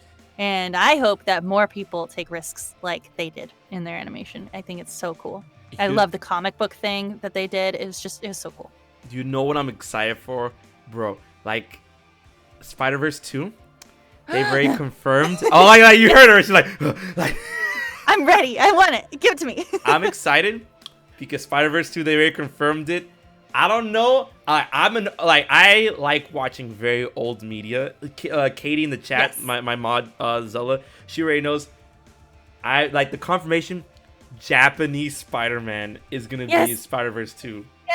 Yes, I'm so excited. It's gonna be so cool. I'm like, bro, this yo, like, I can't wait for him to summon Leopardon, and I'm just like, when that happens, like, I swear to God, they better play the theme song. They have to play the theme song once in that movie. So cool. I'm so excited. Spider-Man's probably like one of my favorite superheroes. So I just really like Spider-Man anything. And yeah, I'm so excited. Yo, Spider-Man, it's funny, like, coming from a guy, and, like, we both have arachnophobia, like, yes! like, Spider-Man is actually my favorite, like, comic book hero of all time. My favorite superhero. Yes. I have I love Spider-Man. Spider-Man's so cool. So cool. Especially when, like, it's so, like, Spider-Man is so relatable, and at the same time, there are times, obviously, you know, when Peter Parker gets the symbiote, there are times where he gets really, really, really dark, right? Yeah. And I don't know if you ever read the comic where he literally rolled up to Kingpin while he was still in jail. I can't remember. So, this is how it went down. So, Kingpin, like, I forgot. He did something in order to mess with Aunt May. And that's around the time Spider-Man had the symbiote on him. And he did not like that. Not one bit. So... This sounds very familiar. He rolled up to Kingpin while he was still in jail. And all the jail people were there. All the prisoners were there and whatnot. Spider-Man rolls up. He takes off the suit. And then he's like, I'm Peter Parker. He takes off the suit. He's in his underwear, right? He proceeds to beat the ever-living shit out of Kingpin, right? Oh, he's so cool. And then he had his web shooter ready to go, like, into his mouth. It's like, oh, like, if I were to do this, you know, you would suffocate in, like, a minute, and it would be very, very painful, right? The only thing keeping me from killing you is my Aunt May, right? Yeah. So I want you to know to never mess with her again. However, as soon as she breathes her last breath, I will come back here to end you. And he did that in front of all the prisoners. And he turned to me and he's like, and he looked at them like straight in the eyes, like, spread the word. And I'm like, okay, Peter Parker. Like, so cool. Oh my God. Yes, I love him. Man. I love Spider-Man. I love Miles. I love all the Spider-Man. They're amazing. Wait, every iteration of Spider-Man is amazing. I don't know about that, Erica. Like, do you like Spiders-Man? Oh, okay. I put him out of my mind because I don't like that. I don't like that. Yeah. Like, oh, I love every Spider-Man. Oh, do you like Spiders-Man? I forgot about the one that's spiders. I don't like the actual Spiders-Man. Oh my God. Like, but most of them are great. Yo, every other spider aside from Spiders-Man, I love. I mean, like, the thing is, Spiders-Man is funny up until you understand what's underneath, and I'm like, okay, no. Yeah, I don't like that he's. I can't get past. I like literally blocked him out. I forgot that he existed. Mm-hmm. I don't like that. This is so cool. All the other ones are good. Like, this is so cool that we were able to talk about this kind of stuff, because I'm like, bro, like, because like. I'm gonna tell the story, Erica. I'm gonna tell the story, okay? Okay. So when me and Erica first met, it was at bro, it's all blurring together. E3 2018, 17? I think it was. I can't remember. One of those. Right, one of those. It was not the most recent E3. Definitely not. Yeah. Maybe the one before that. I think it might have been 17. Anyways, we were at the Square Enix booth. I was just vibing, you know, talking with fans. And then Churro taps me, and then he's like, oh, there's someone here to meet you. And Churro betrayed me. Listen. I'm gonna put you on blast. So, like, he's like, she's a little shy. And I'm like, oh, like, who is she? And I see it's Erica. And I'm like, no. I'm like, and I told her, I'm like, you're not allowed to be shy of me. I should be shy of you. What the heck? And then we just. I like your Kingdom Hearts videos. I was like, that's cool. He's a YouTuber that I watched. That's cool. My God. I'm like, but no. I'm like, listen, I'm a YouTuber. You're a voice actress. That's no. To me, voice acting seems like so like niche. Only a few people know who you are. But then everyone watches YouTube. You stop that right now. No. You stop that right now. Like, I was like, so like that. That's how we met, and we hit it off, and like. Yes, I'm glad you came over and said hi. It was very cool to meet you. Oh my God, like Erica's so sweet. Like, God damn, I hate COVID, man. I wish. I know. Yeah. I know. I was so sad that like E3 last year was canceled. I was so excited to like see people that I really only see there. And this year too, probably. So sad. Well, I think they're only gonna do digital, but that they only stated their intent to do digital. And like, Yeah, I mean, me personally, I think I'm not doing conventions until 2022 at this point. Just I do not blame you one bit. Yeah, because since COVID like attacks the lungs, for voiceover, if I don't think I would die, but there is a possibility that it would. I have asthma, I have weak lungs, that it would attack my lungs, and then I wouldn't be able to do my job anymore, which would make me so sad. That's like my whole passion in life. So I don't want to risk it, Man. So. What was gonna say? Like, it's funny enough. Like, there was a convention that was happening near where I stay at, and I've been to them before, and they're like, "Oh, we're doing a convention in January. We'd like you to come." I'm like, "No." Like, I know I've gotten a lot of requests for this year, and I'm like, no. No, thank you, no, thank you. And then Sorry. what happened? An outbreak happened at that convention. I'm like, oh. Yep. Well, great. Yeah. Yep. Not surprised. Yep. Yeah, it's sad. Like, I miss conventions, and I miss meeting fans and other people. A lot of times, for voice acting, most of the time for video games and anime especially, I record by myself. So even though I have a cast of really cool people, I don't really get to hang out with them ever. We're all really busy, and we're working all the time on different things. We'll see each other in the hallway sometimes if we're booked, near each other. But conventions are really where I get to hang out with people in my cast. So I'm like so sad I haven't been able to do that. And I get to meet a lot of voice actors that I've technically worked with a lot, but we never actually meet until we're at a convention together. Man. So I do miss conventions. I'm like as you could tell from that story where I was shy to come up to you, I'm like socially awkward, so I get a little overwhelmed at conventions, but like the good way outweighs the bad of like, I just miss people and I miss meeting cool people. And yeah, hopefully next year I'll go to a lot of them. And I'm things will be hopeful good. too, but we'll have to wait and see. What was I gonna say? It was like, you brought up something and I think I lost my train of thought. Oh no, that happens to me every day, all the time. Oh, I got it back. Quick. Oh, good. Awesome. So, the only other voice actor, if you guys know, when it comes to the Fifth Dimension, I've had on was Benjamin Diskin, who was the voice actor from Young Xehanort, and I didn't ask him this question, and I only remember it after the stream was over. But he let me know that he worked from home, and I want to. Do you work from home? Now I do. Okay, and that's one thing I want to ask you. I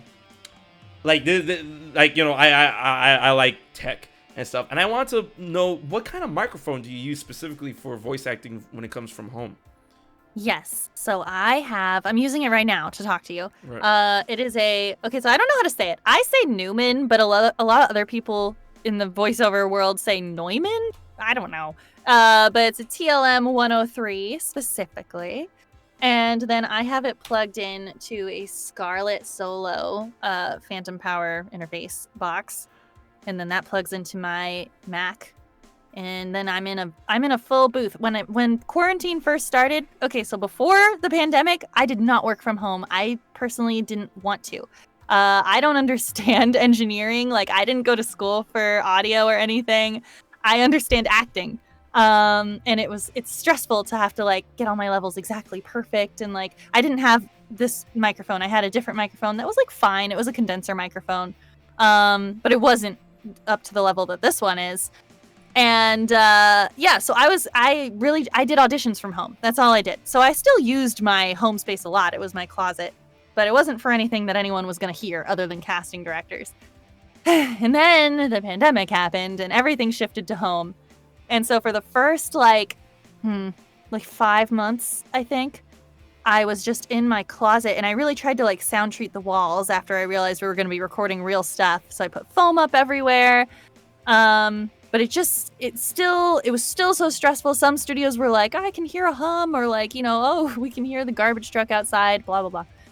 So finally, after 5 months and me being like, okay, I think this is not ending anytime soon. I think I just need to bite the bullet. I spent like most of my savings getting a professional booth built in my office. So now I am in a full double air, professionally built booth. And I live in here. This is just where I live now. Okay, Erika, yeah. I need to stop you right now. for 5 seconds, can you take off your headphones? This is a warning. Take off my headphones. Just take off your headphones, right? All right, they're off. Oh my god! Okay, you can put your headphones on. Holy shit, that's expensive. Whoa! It was very expensive. Yeah, I cried when I realized I needed to pay this much money. Bro, the mic I'm using, and I thought this was a high-end mic. Okay, voice acting, yeah. This is not, the microphone I'm using is not even, the one that a lot of people suggested that I get is double this one. But I was like, I just can't spend that much. Like, I don't know how long this is gonna last. So I got this one. Now it turns out a lot of studios really like this microphone, so it all worked out. And a lot of voice actors have been using the same one, but yeah, it was a lot. And then the booth itself was like so much. And I had to upgrade my interface. I had to foam for the closet that I no longer use. That's all down the drain. That was like a couple $1,000s trying to spend money there. It was really expensive. The quarantine has been very expensive for voice actors. So it's been a hard time. It's been a hard time for us. So... But at the same time, we are some of the only people in the entertainment industry that didn't go on hiatus. Right. We've been working the whole time, so that's good. And if anything, I've worked the same amount or maybe even a little more than I did the year before last year. God, we've been in this pandemic for so long. But yeah, so in that way, I've been lucky.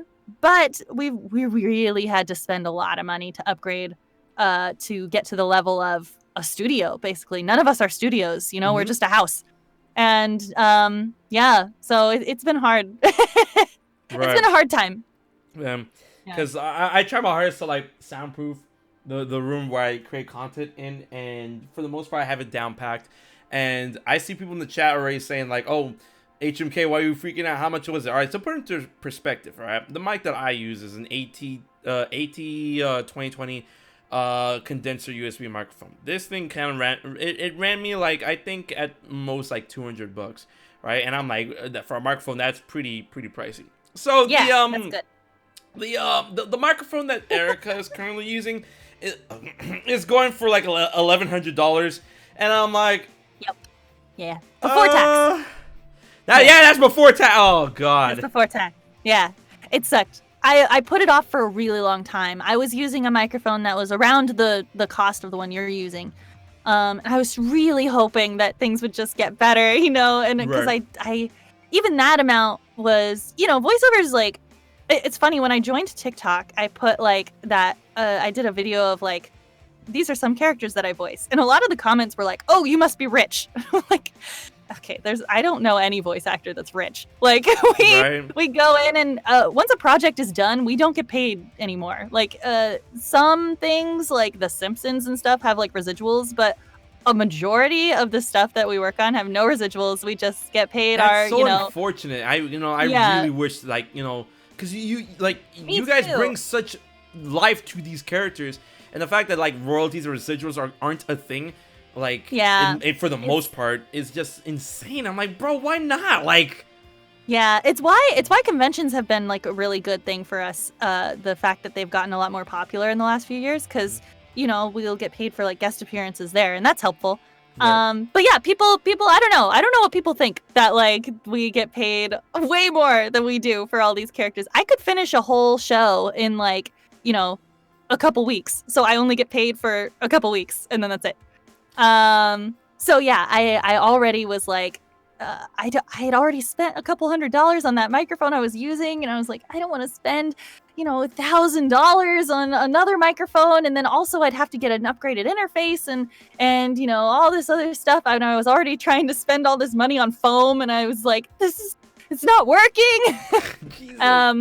Yeah, so it's expensive. I especially I had a lot of people ask me when the pandemic started. They were like, maybe I should get into voiceover, because, you know, on camera people weren't working. And I was like, all right, well, do you have like a good amount of money in your savings that you can just say goodbye to? And then also, do you know how to do voiceover? Because you'll have to like train specifically for that. Like, it's good that you know how to act, but it's a whole different thing. And yeah, it's been. There are some people that didn't go quite as intense with their, like, they didn't get a full booth like I did. But I was getting so stressed out of like any noise happening around me, and engineers being like, "Oh, can you adjust all these numbers I don't understand?" And I was like, "Okay, I'm just gonna do it. I have to do it." I just got all the best equipment and then was like, "Okay, I have it." There you go. It should sound good now. There's nothing else I can do. That's like the big misconception when anyone types like not anyone, but I mean like when a lot of people like work in entertainment and stuff like that, because I've been getting those comments too. It's like, dang, yo, HMK must be loaded. And I'm like, bro, yeah, I'm broke. Like what? Okay, I'm not broke, but I mean like, you know, like, I'm not rich. Like definitely not. Far from it. Yeah, like I'm able to do it as a full-time job, so like I don't need another job to support myself. So in that sense, I feel like successful, you know, financially successful. But I'm so not rich. Like, oh my god, it was such a huge hit to my finances this pandemic. So yeah. No, big okay. Same. But I mean, like, I just had to make like changes and stuff, and it was just like, man, like, all that stuff. But I have a favor to ask. And don't get too scared about it. The favor I have to ask is okay, how about this? If you guys didn't know, Miss Erika is also a awesome cosplayer. So I would like for you to talk about your favorite cosplays to the chat, because we need to use the bathroom for like a second. So okay, totally. Okay. All right. What's up, chat? Go for it. So, I sometimes cosplay as my characters, and like I mentioned before, I get very nervous around people, so I've never worn them at like conventions, except for once. I wore my Kurapika cosplay at AX one year, and I felt okay about that because he's like a boy, and you know, it's more common that like a girl character is gonna be stopped to ask like for a picture. So I wasn't as nervous going around as him. I think maybe I wore like a kind of Dancing On almost cosplay to like a small convention one time for a couple hours, and that was overwhelming. But yeah, I sometimes cosplay, and one of my favorites has been On, just because I like her outfits a lot and I feel like I would wear them normally. I want to do her summer outfit that she wears in Strikers because I think it's really cute. And I have a Panther version, but it's not like fitted all the way yet. So I wore it on a stream once, but I haven't worn it to like take photos because we were gonna get it fitted right when COVID happened, and then you know, it was hard to go in for fittings and stuff. Yeah, but I'm currently getting a new cosplay made for a certain tone deaf bard from Genshin Impact, and I'm really excited about it, and I think it's gonna be done in a couple weeks, and I can't wait. Are you back? Hello. He's not back yet. Okay, I'll keep talking. What else? I've cosplayed Elizabeth, and I cosplayed Yumiko once, but I need to do it like more. I kind of just cosplayed with Reagan. Reagan Catherine does all my cosplays. She's amazing. I commission her for everything. And so she had a Yumiko cosplay, and she let me borrow it. Hi, what's up? Oh, I need to see that. Yeah, we haven't done it like fully. I kind of just like wore it one day like at her apartment, and we took like silly photos, but I need to wear it for like a real photo shoot at some point. And then, yeah, who else have I cosplayed? I think that's it. Nice. I can't remember. Perfect timing. But I've seen. Now I have to say most. I can't say all because I didn't know like you had a Yumiko one. I'm like, I need to see that. I did. Yes. That sounds dope. And quite because obviously you're a huge fan of cosplaying your characters. Now here's like a two-parter question. One, would you cosplay Ventheguy?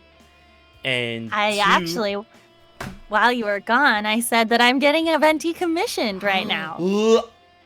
I can't. Yeah. I cannot. Oh, I'm very excited about it. It's gonna look perfect. Now, second, do you play Genshin Impact? So I played a little bit on stream, and then I wanted to keep playing on stream, but I just have been so busy that I haven't kept up with it. But I'm gonna start streaming it again, so I am gonna start playing more. Sweet. Yeah, I would just play on my phone, but I don't want to miss. Since I started on stream, I don't want to like miss any of the story for people that started watching. Man, I'm gonna be real with you right now. I really. Okay, I'm not gonna say it like that, but I mean, like, the story for me is like the afterthought. Just exploring the world, interacting with the characters. That's what people say, but I started it on stream, so I want to continue. Also, because Venti has like some story stuff at the beginning, you know, so I don't want to miss that on stream. Oh, definitely. So, crap, I gotta get my act together and get streaming it again. Man, bro, I'm ever since my chat, and I'm gonna say it like that, my chat helped me pull Diluc. Ever since they helped me pull Diluc, I was like, okay, now this game has me by the neck. I'm chained to it and whatnot, and I cannot wait for the Venti banner to return, because I don't know if you have Venti or not. I don't, because, okay, they wouldn't let us announce it for like a couple weeks, and Venti was like the first banner, and I didn't want to start streaming it until I could say that I was Venti, because people were already kind of like guessing. Like, not many people, a lot of people were surprised when I finally announced that I was Venti, but some people were like, you sound like Venti, is it you? And I knew if I started streaming, it would be super awkward if I was just ignoring those questions. And also, I really have only streamed things that I'm in so far, so people will be like, why are you streaming this? So I waited, and then the banner was over by the time I could announce that I was Venti. So I don't have him. I'm sad. That's the craziest thing, though, because, like, you tell me that people keep saying that, like, oh, I think you're Venti and whatnot, and I'm like, when I found out you were Venti, I'm like, yo, that's range. Yeah, a lot of people were surprised about Venti. That's crazy, because I'm like I see you like on Yumiko and others, and then I'm like, Venti. I'm like, I saw that you announced, I'm like, excuse me, because the thing is, I was able to put two and two together, and I'm like, when I saw Diluc talking, I'm like, okay, that's Sean Chiplock. I mean, that's Rivali. I can hear that right away. Like, right away, I'm like, okay, all right, dang. And like, that's the thing, like, bro, like, nothing is nothing against Sean Chiplock. And I'm like, bro, like, your voice work is really good. Rivali's a character, like, bro, like, I don't know, like, he's an asshole. But I'm not saying your voicing is bad, because you voiced him great. It's just like, yo, Rivali. And I'm like, oh, my favorite character in Genshin is voiced by Rivali. I'm like, really, universe, really? But then when I found out your Venti, I'm like, ah! What? Like, I know. One of my favorite things is when people are surprised to find out that I played a character, because I worked really hard on developing my range. So I'm always like, really, I feel like success, like I did something right, when people are like, wait, what? That's you? And whenever people make those videos, like sometimes they make them on TikTok of like, these two characters are played by the same person, I always feel a little like, aha, yes, it was me. Man. Because I had a similar conversation with both Benjamin Diskin and Paul St. Peter, and like, when it comes to a voice actor's range, I just get so floored by like what they're known for and what they're able to do, and what, like, a lot of people are like, oh, I didn't know you were that. Like, you know, the big example with those two is that I already knew that Paul St. Peter was he does a lot of Digimon work. He was Diaboromon, he was also Xemnas, and he does Yami from Bleach. So, like, you know, he's like those very, like, deep, dark voices. And then I'm interviewing him, and he's like, oh, so what's your voice work? And he's like, oh, my favorite voice work is Wormon. And I'm like, excuse me? And then it's like, yeah, Wormmon. I'm like, you were Wormmon? It's like, yeah, and Stingmon. I'm like, no. Like, I understand, because like Stingmon is like the similar voice. You were Wormmon? And it's like, yeah. I'm like, I don't believe you. And then he does the voice, and I'm like, huh? So then, yes, I was like, bro, like it floors me. And then when I was talking with Ben, I like, okay, it's like young Xehanort and number one. From Kids Next Door and stuff, and then I like, oh, he's also number 2, and he's also Cutemon, like Cutemon from Digimon, and he did the voice, and I'm like, what? Like, yeah, Ben's range is crazy. Ben is so good, like, oh my god. And I'm like, whoa. Excuse me, that's crazy. And like the most I can do, like that's why I'm like, I'm so enamored with like voice acting and like how far they can push their like vocal cords and range. Like the most I can do, like, when it comes to like range, but I can't sustain it, because like me and Paul, every time we hang out at a convention, he would like you know, he wouldn't not give me like lessons, but like a crash course, and like he would see how we were talking like, oh, this is how I can roll my voice. So like for me, like this is my regular streaming voice. I have like a streaming voice and a YouTube voice. So like my streaming voice is this, my YouTube voice like so like streaming is like, hey guys, it's HMK, this voice right now. YouTube voice like, hey guys, it's HMK once again, and I'm gonna bring you another video. So I try to put a little bit more bass into it. But then when it comes to like how deep my voice can go, like I make the Ganon voice for like, oh wait, hold on. All right. Hello once again, it is your boy Ganon, and I would like to eat your soul. Like I can't sustain that. Like I can do it, but I can't sustain it. And seeing people sustain it is crazy. And then that's like the deep end. The light end, the high pitch end that the most I could do is like my rendition of Mickey, when I'm like, ha! Oh god, see, shit, I fucked up. Right. Say, boys, did we see the door to darkness? Make sure to get Xehanort, because he's going to destroy everything for Kingdom Hearts. I hate it here. Like, that's pretty close. But like, I can't sustain it. Like, I one time I tried to do a whole stream like that, and I literally killed my voice like afterwards. Oh, so, like, it was bad. Yep. So like sustaining is the hardest part for sure. So like to see you guys just like do this, I'm like, that's so impressive. Like, holy shit. It's like, bro. It takes a lot of training, and it's like when I first started, I really didn't have a very good range at all. Like I guess I kind of did. I feel like I had more range than some people. But like for a really long time, I had in my head that Kurapika was the lowest part of my range from Hunter x Hunter. Right. Because at the time that I recorded him, he was like as low as I could reach. And it was like I would get 2 hours into the session, and like you said, I would be a bit tired. I would be like, oh god, it's hard to keep reaching down. Ooh, man. But then I went to, again, TikTok has opened my eyes to a lot of things. And so people wanted me to say one of Kurapika's lines. And so I looked up a video of him, and I was like, what the hell? This is just like my medium voice now. And I, this whole time, was thinking that he was like way down, like super low. But that's not him anymore. He's just like, he's kind of like the middle of my voice. He's just like, I'm Kurapika. And it's so weird. My range is just like, I don't know, automatically shifted. And while we were recording Hunter x Hunter, you know, a season and a half in, it was way easier to do his voice. And now I realize it's because my range had shifted, and he wasn't at the lowest point in my voice anymore. I don't know. I didn't really catch on like, until later. You're like, it's like putting points into an experience meter. Is like, oh, like this is in an RPG, like expand that. Oh, exactly. man. And you gotta take it like slow. You gotta go. You know, like you said, if you try to sustain something that's too far away for too long, you lose your voice. And I was actually like very injured for a while, because it wasn't that the range was too low for me, but I was playing a character that screams every line.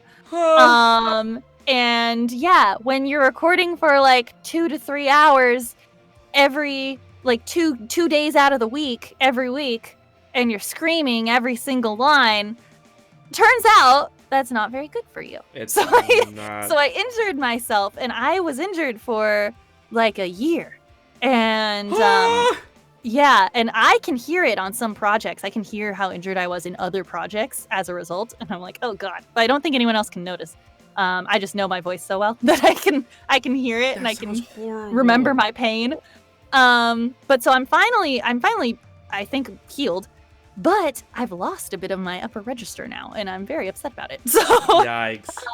Yeah, I think I can still hit all the old characters that I used to play. Thankfully, Elizabeth in the 7 Deadly Sins, she is very high pitched, but her Japanese actress, I don't know if she was injured too, but she, like, as the seasons go on, gets lower. And so I was like, well, if she's going to get lower, I'm going to get lower. So whatever. So now Elizabeth is still high pitched, but not like dog whistle high pitched. So I'm like, okay, I can still hit it, even though everything is hurt. That's crazy. That's wild. Because, like, the only type of, like, I wouldn't consider voice work like practice into practice into how would I say it, like lesson in, I'm just gonna say lesson in the practice. The only thing I've already anything when it comes to my voice and stuff, which is, I'm definitely not saying like, oh man, I can get into the voice acting scene. You know, it's funny because people are like, yo, you should definitely be a voice actor. I'm like, bro, no. Like I am not as talented as like all these other people within like the voice acting community and stuff. The only thing I can do is I'm like, I was brought up in the church where as a child, you know, I was in choir, chorus and stuff like that. And our teacher was actually very, very, you know, what's the word I'm looking for? Not specific, but I'm just gonna use specific. It was she was very like, you know, specific in how to like sustained, you know, not yells, but like, oh, yeah, you know, like singing, things like that. Singing is so helpful for voiceover. Oh my god, if you learned how to sustain in singing, you are 5 steps ahead of other people trying to get into voiceover. Like but that, like, so like thanks to that, I'm able to sustain my screams. But I can't, like, I've tried fucking around with, like, ranges and stuff, and it's always ended up badly for me. It's like, when I fuck around with range, then I fuck with my voice, and I'm like, okay, I'm gonna sound like, I'm gonna sound like this for the rest of the week. And I'm like, okay. Yeah. So, but... This is why the advice I give when people want to start voiceover is to, mostly when you're starting out, go for characters that are close to your regular voice. Like, sure, maybe you can do a really cool monster voice, but when you're first starting out, you're not going to be able to do that for 4 hours straight. So, but as you like naturally book characters that are your natural voice, maybe you push it like a little bit, like it's a little higher than your natural voice or a little lower. And then as you're recording that character, like what happened to me with Kurapika, you get used to it and your voice like stretches naturally as you're going. And then you can like start auditioning for more characters that are like, oh, okay, maybe even a little lower than that, just a little bit, you know, like just a little bit different. And that's how you like safely expand your range. And it takes years, like a long time. It's not overnight stuff. Yeah, a lot of people don't have patience, and they're like, no, but I want to go for this crazy high pitched character right now. And I'm like, well. He's like, I want to be a voice actor right now. It's super easy, and like it's like, trust me, from like I'm not even a voice actor, and from my own experience, I know it's not easy because like the only thing I'm able to accomplish, which I feel like I do pretty well for my channel, is only like sustaining screams. And I'm a back the mic up a little bit so like Erika's eardrums don't get like blown out. Thank you. And the big I say a story every now and again, but like the big difference what I've learned from those singing classes is how to sustain my scream when you like either scream for your throat or you scream for your diaphragm. And you know, when you do it from your diaphragm, you're able to like really not only add boost to your scream but sustain it longer. So like when I scream from my throat, this is what it sounds like. I'm like, hey guys, oh snap, step front smash, ah! That's me screaming from my throat. You can already hear like the vibrations and like the strain on my vocal cords and stuff. Yep, so that's what you don't like to hear. You don't want to do that. But if you were to scream for your diaphragm, it turns into something like this. So like this is the scream, Sephra, ah, that's throat. Diaphragm, that's Sephra, ah! And I could sustain that and be a lot louder because of that. And then that's how I'm able to project my voice a lot easier. But that's the most I know. I can't fucking like, okay, range here, range there, like I can't do that. That's a good rule. Like if you're trying to do like screams or any voice, You should not feel it in your throat ever. Like, oh my gosh, that's how you know you're doing something wrong. And even if like the character I was talking about that screams a lot, I was being so careful to not feel it in my throat. But even then, you gotta go slow. And the problem was I probably should have stood up for myself a little more and been more specific about when I could record this character instead of at the beginning of a busy week. I should have been like, I can only do it at the end of a busy week. So yeah, you just gotta.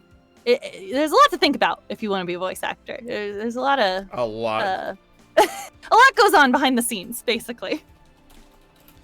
But, you know, like, all things considered, you know, I just really appreciate all the work you put in, and, like, it's like the insane way that you, like, breathe characters to life, because...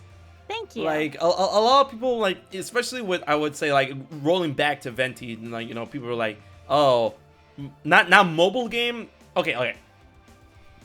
Gacha game? I guess more gacha game than anything. It's like, oh, a gacha game, you know? Yeah. Wow, it's like, how deep can it be? I'm like, bro, if you have not, like, this stream is not sponsored by Genshin Impact. If you've not played Genshin Impact, my lord, like you can tell there's a lot of love that gets put into the game, not just by the people who made the game, but just people who, like, you know, voice the characters, Erika included. And I'm like, yo, Ventheguy, I like, every time I see Ventheguy on screen, I'm like, bro, like, I'm gonna be real with you, like, Erika, I love how you portray the character, but, like, yo, Ventheguy, you're a little shit, bro. Like, what the I know, fuck? that's why I like him. I really like playing characters that are, like, kind of brats. And I just love it so much. Man, just, like, out here just drinking all of Diluc's wine. I'm like, bro, stop. Like, how's this fair? You're like a god and you're just drinking like the mortals' wines and stuff. I'm like, I don't. Yes, he's so funny. I love him. I love that he's lazy. He like totally could take out a lot more people if he wanted to, but he's like, nah. I'd rather just drink wine and play my lyre. And I love the one thing is I want them to let me sing in the game. I'm like, he's a bard. Please, I thought I was gonna get to sing, but then he just does spoken poetry, and I'm like, oh. Well, I mean, that's kind of like, you know, please bards do that. I will, bro. Now I need to go to Twitter. I'm like, yo, Genshin Impact. Please let me sing. Like, I would love to hear you singing as Ventheguy. Like, yeah, it would be so fun. Maybe someday they'll let me. Maybe. Maybe. But, it's funny how in the chat they're bringing up like various characters of what do you call them, of Genshin Impact, and I'm pretty sure that like I'm like I have to go into like the other voice actors like line of work or not, but this is gonna like Genshin Impact probably is technically the first time you've worked with someone you've worked with before when it comes to video games, because I'm looking for the name. I need a name. Wait. I'm gonna wait. Erika, wait. I swear, I'll find it. I believe in you. You can do it. No, stop.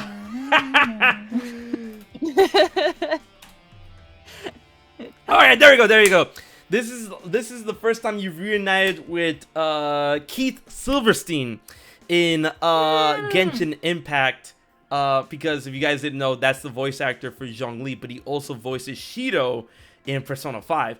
And yes. And when it clicked, when I'm like when I keep hearing Zhongli, I'm like, I've heard this somewhere before. I'm like, oh wow, what? Like, so yes. Keith also plays Hisoka in Hunter x Hunter. So there you go! Wow! Yeah, I love him. He is one of the sweetest people in real life. Like, and he's so talented. I always think every character he plays, I'm like, wow, you are amazing. You did a really good job. So yeah, I am always very excited when we're in projects together. Yeah, I'm so happy he's in Genshin too. Man, I'm just gonna need you to obviously, like, everything on the Fifth Dimension is just for fun and is not to be taken seriously. So that's your disclaimer. So that being said, Erika, I'm gonna need you to roll up to Sean and be like, listen, Rivali, I'm gonna need you to hook me up with the Nintendo peeps to get like a voice work on Breath of the Wild 2. Like, oh my god, I know. I would love to be in Breath of the Wild 2. That would be so cool. Like, a Zelda game. Can you imagine? My dad would be so excited. Wait, your dad's a huge fan of Zelda? That's crazy. Yeah, we used to play Zelda together. He's the one that like got my sister and I mean, he had 2 girls, and he got us both really into video games. So yeah, he got us into Mario, into Zelda, all of that. We all used to play all of that together. So that's a project. He's very supportive. He's always like, I saw you were in a new thing, but he doesn't know what a lot of it is. But Zelda, he would be like, oh, Zelda, you're in a Zelda game? That's so cool. So that's one of my one of my goals. That's a really similar like a really similar story. See, like Erika and I are just like kindred spirits. A really similar story. My dad, he's a locksmith. So obviously, like off the bat, I already have like that Kingdom Hearts knowledge. I'm like, I actually know how keys. That's cool. Yeah, like I know how keys are made. He trained me to be a. Technically, you call me a locksmith, but the thing is, he was telling me like, as technology moves forward, the old ways get left behind type. Oh, things. right, of course. Transponder keys are like not even a thing anymore or whatever. Anyways, so. He was a locksmith straight out Mexico, and then he moved over to the States, and then he had me. But the thing is, like you would look, native Mexican, he's a locksmith. You wouldn't get from him, like look at him, you wouldn't get that this man is a huge sci-fi fan. This dude is the Omega Trekkie. So when I was growing up, he would get me into Star Wars, he would get me into Star Trek, and I feel that was like the catalyst to get me into video games. That's it was a very like big jumping point for me to get to video games, because like before I knew about Zelda, before I knew about Kingdom Hearts, before I knew about Nintendo and all stuff, very very young, I knew about Star Wars, I knew about Star Trek, I knew about all that stuff, and he would really get me to like because he was like, oh, bro, that was crazy. And then Erika, let me tell you how much he glowed up when I told him about Papi, right? It's like, yes, mijo. And he's like, Dad, let me tell you about this game called Kingdom Hearts, where there's this weapon called a Keyblade. And he's like, and then like, you ever seen that meme where it's like that goat head that just like fucking like twists around? He's like, what? Yeah. So then I'm like, I talk about it and I show him like videos and trailers, and he's like looking at it. He's like, is that Mickey Mouse? And I'm like,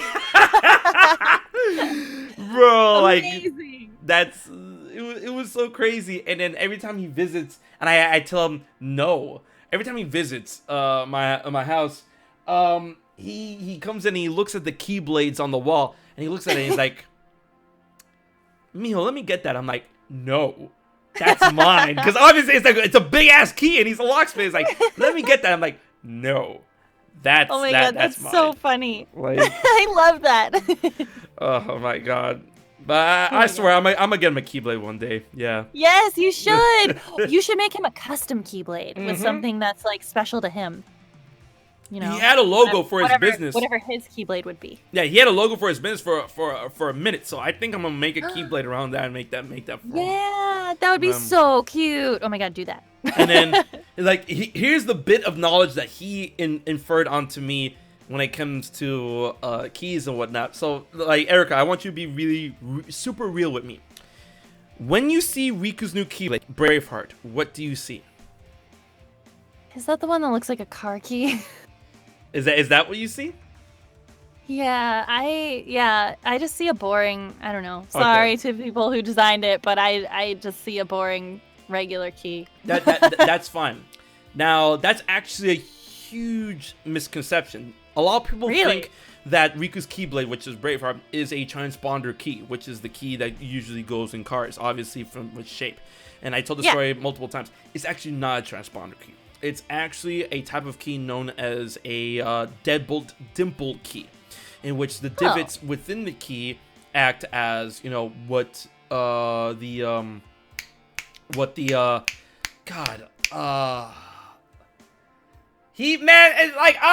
brain farting so hard right now, and I put so many locks together that use this type of things. I would help you, but I don't know any lock terms, so I don't know. Wait.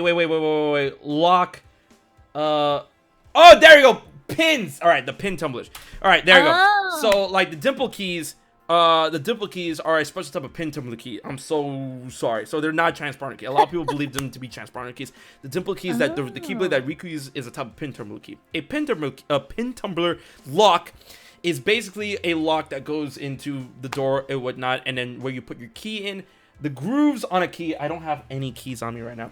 The grooves on the key, on what you see a regular deadbolt key, the dimples go down and fit into the key's groove, and then you're able to turn the key and obviously unlock the lock. That's regular stuff. A dimple key takes that system and applies it differently, in which the dimples on the side of the key, not the top of the key's edge. Because you know how Riku's keyblade doesn't really have an edge. It's like that. You see the divots in the side. The divots in the side are where the pins of that special type of pin tumbler goes into in order to fit perfectly in order to turn the key. So not only do you have to put in the key the right way, because you know sometimes when you put in a deadbolt key, you can put it any type of way. Sometimes as long as it faces upwards, then you're fine, right? But the pin tumbler, the dimple key, you have to put in a very specific way in order to turn the lock.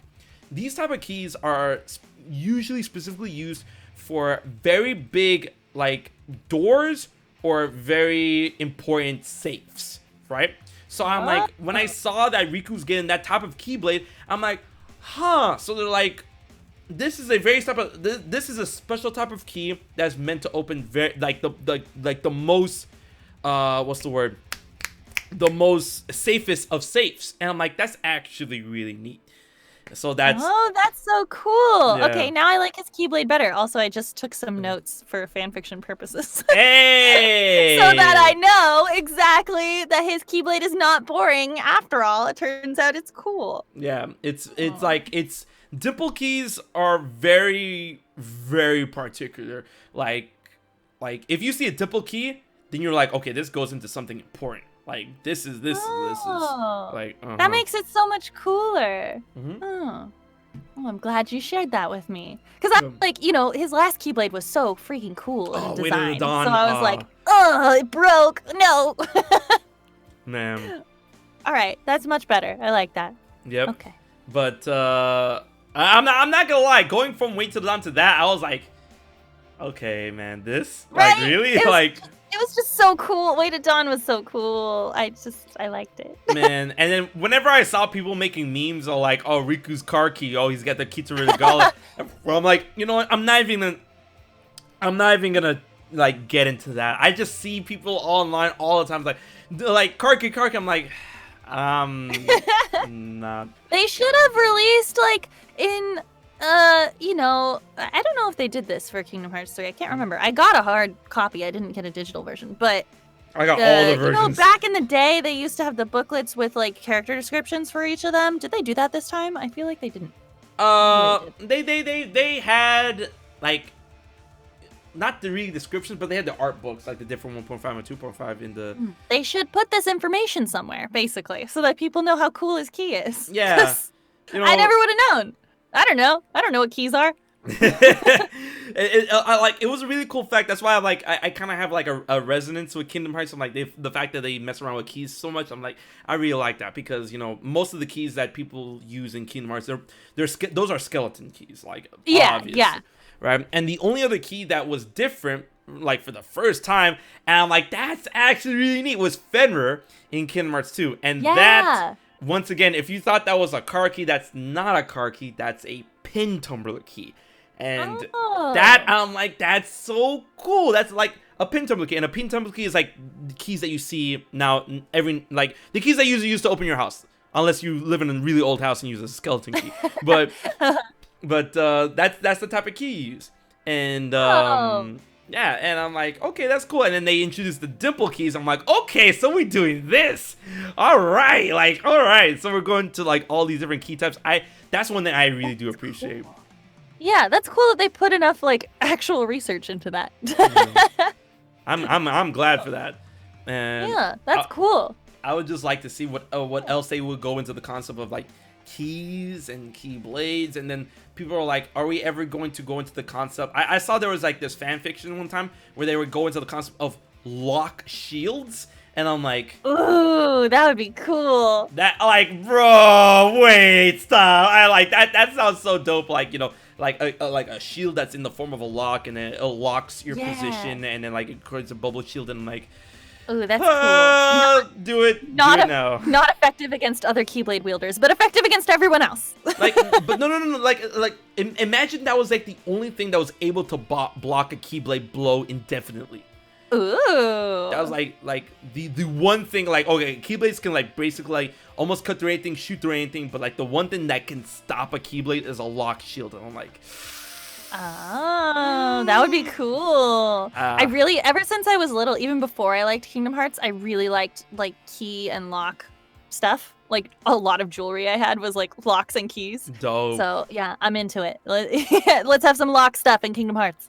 Man, just bring the whole locksmithing thing, because I like the whole thing about like locksmithing is like, you know, like bladesmithing, like, you know, smithing in general. Like, you have to make these keys and whatnot, and I'm like, sure, they kind of talked about how people make keys, like they read your heart and then just forge, you know, like the big term, forge the key, but like in reality, like they just like forging is just willing into existence. I want to see a Kingdom Hearts like lore or game of them just like on an iron, just making the key, just like pouring the metal in and just like doing all that stuff.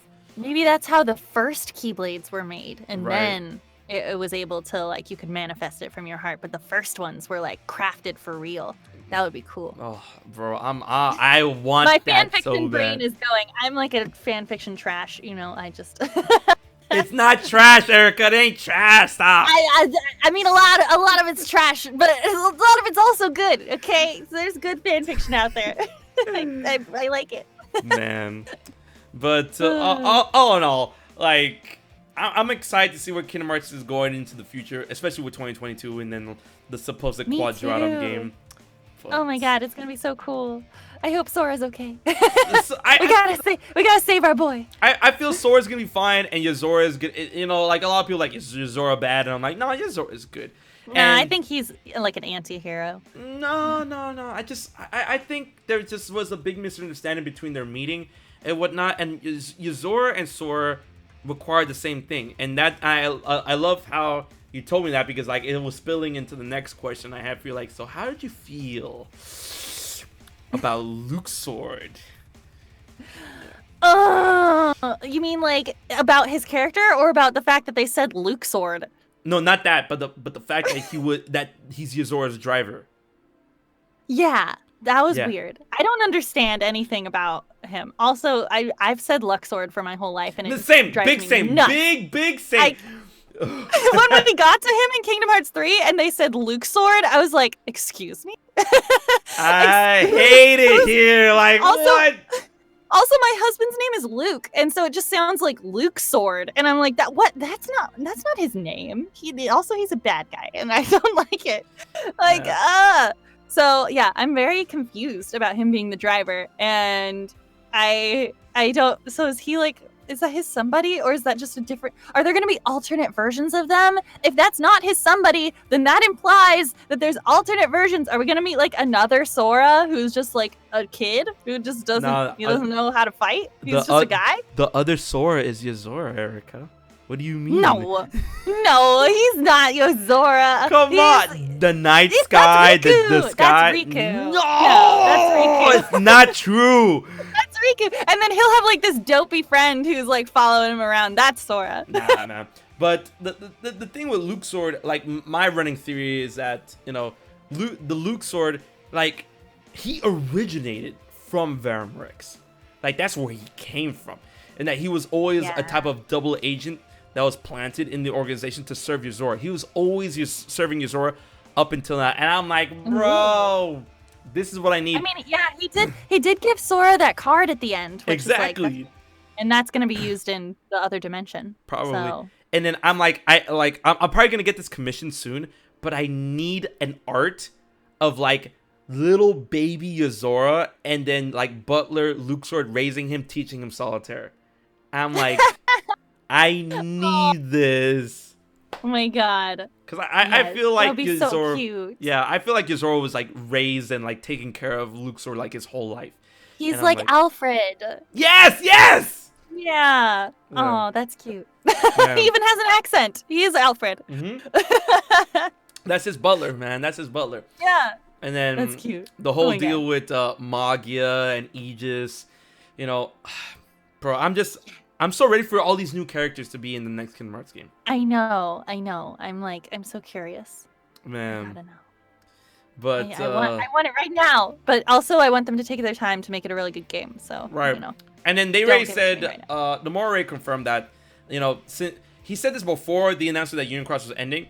But he said, like, when Union Cross is going to end, he's going to take the Union Cross team. Which, when I found this interview, I'm like, okay, now I'm a bit more happier. When Union Cross ends, he's going to take the Union Cross team and assimilate them into the other Kingdom Hearts teams. Right? They're developing good. Sweet. The main title and whatever they're doing. So I'm like, that's, okay, I like that. I'm glad. You know? Good. If we can... just slightly criticize for a moment. Here we go. But one thing I hope that they do in the next game is perhaps sprinkle the plot a bit more evenly throughout the game, so that it's more of a build and less of a 4 hours of suddenly plot at the end. That would make me very happy. Okay. I was like, at first I'm waiting for. I'm like, so what is she talking about? Union Cross or Kingdom Hearts 3? And then when you said that, I'm like, okay, Kingdom Hearts 3. All right. Yeah. I just from a I write stuff. So from a story structure perspective, I was a bit irked by the fact that there was just suddenly so much plot at the end, and then it was over, and I was like, oh wait, what? that was the one criticism I did have, like when it comes to story related, when it came to Kingdom Hearts 3. But at the same time, you know, I want to give Nomura the benefit of the doubt in stating that was one of the more optimal ways of him doing that in such, like, for a game in the caliber of Kingdom Hearts 3. I think that was his one way. Not his one way, but I mean, like, the more optimal way for him, just dumping it towards the end. Because, I mean, like, he still had to have the Kingdom... He still had, like, going into Kingdom Hearts 3, I'm like, how is he going to structure the story to the point? Because I honestly thought that TARawson and Ventheguy were going to be saved by Dream Drop Distance, and they weren't. So I'm like, how is he going to save, like, all these characters in 3 while also incorporating the fact that we're still traveling Disney worlds? And I'm like, okay, so this is how you're doing it. Like, yeah, well, I feel like, I don't know, maybe we could have saved Aqua a little earlier, and then we could have gone to a world in between, and then we go save Vane, and I don't know, just like a little more spaced out so that it feels like our worlds that we're going to are for a reason. And not just killing time until suddenly the battle happens at the end. I will say this, though. That's my opinion. When the throttle is, I definitely understand that it's a very agreeable opinion, but I will say this: when like the throttling for like everyone getting saved and all that lore dumping, I was gripping onto my seat. I'm like, oh, here we go. Oh yeah, I mean, like it was a very exciting 4 hours. I was like, this is amazing. Yo, set phasers on fun, Miss Tubbsy. I'm like, yo, strap on in, boys. Yeah, I mean, it was fun. But then after it was over, I was like, it would have been cool if there was like more of that fun throughout the game. Like, I still had fun throughout the whole game, obviously. But I mean, it felt a little just disjointed to me, of like, we're just wandering around the Disney worlds and then suddenly 4 hours of really intense, super amazing plot. Super like, okay. Intense plot. Yeah. Now, I saw the message And to end off this stream, I want to ask you one final question.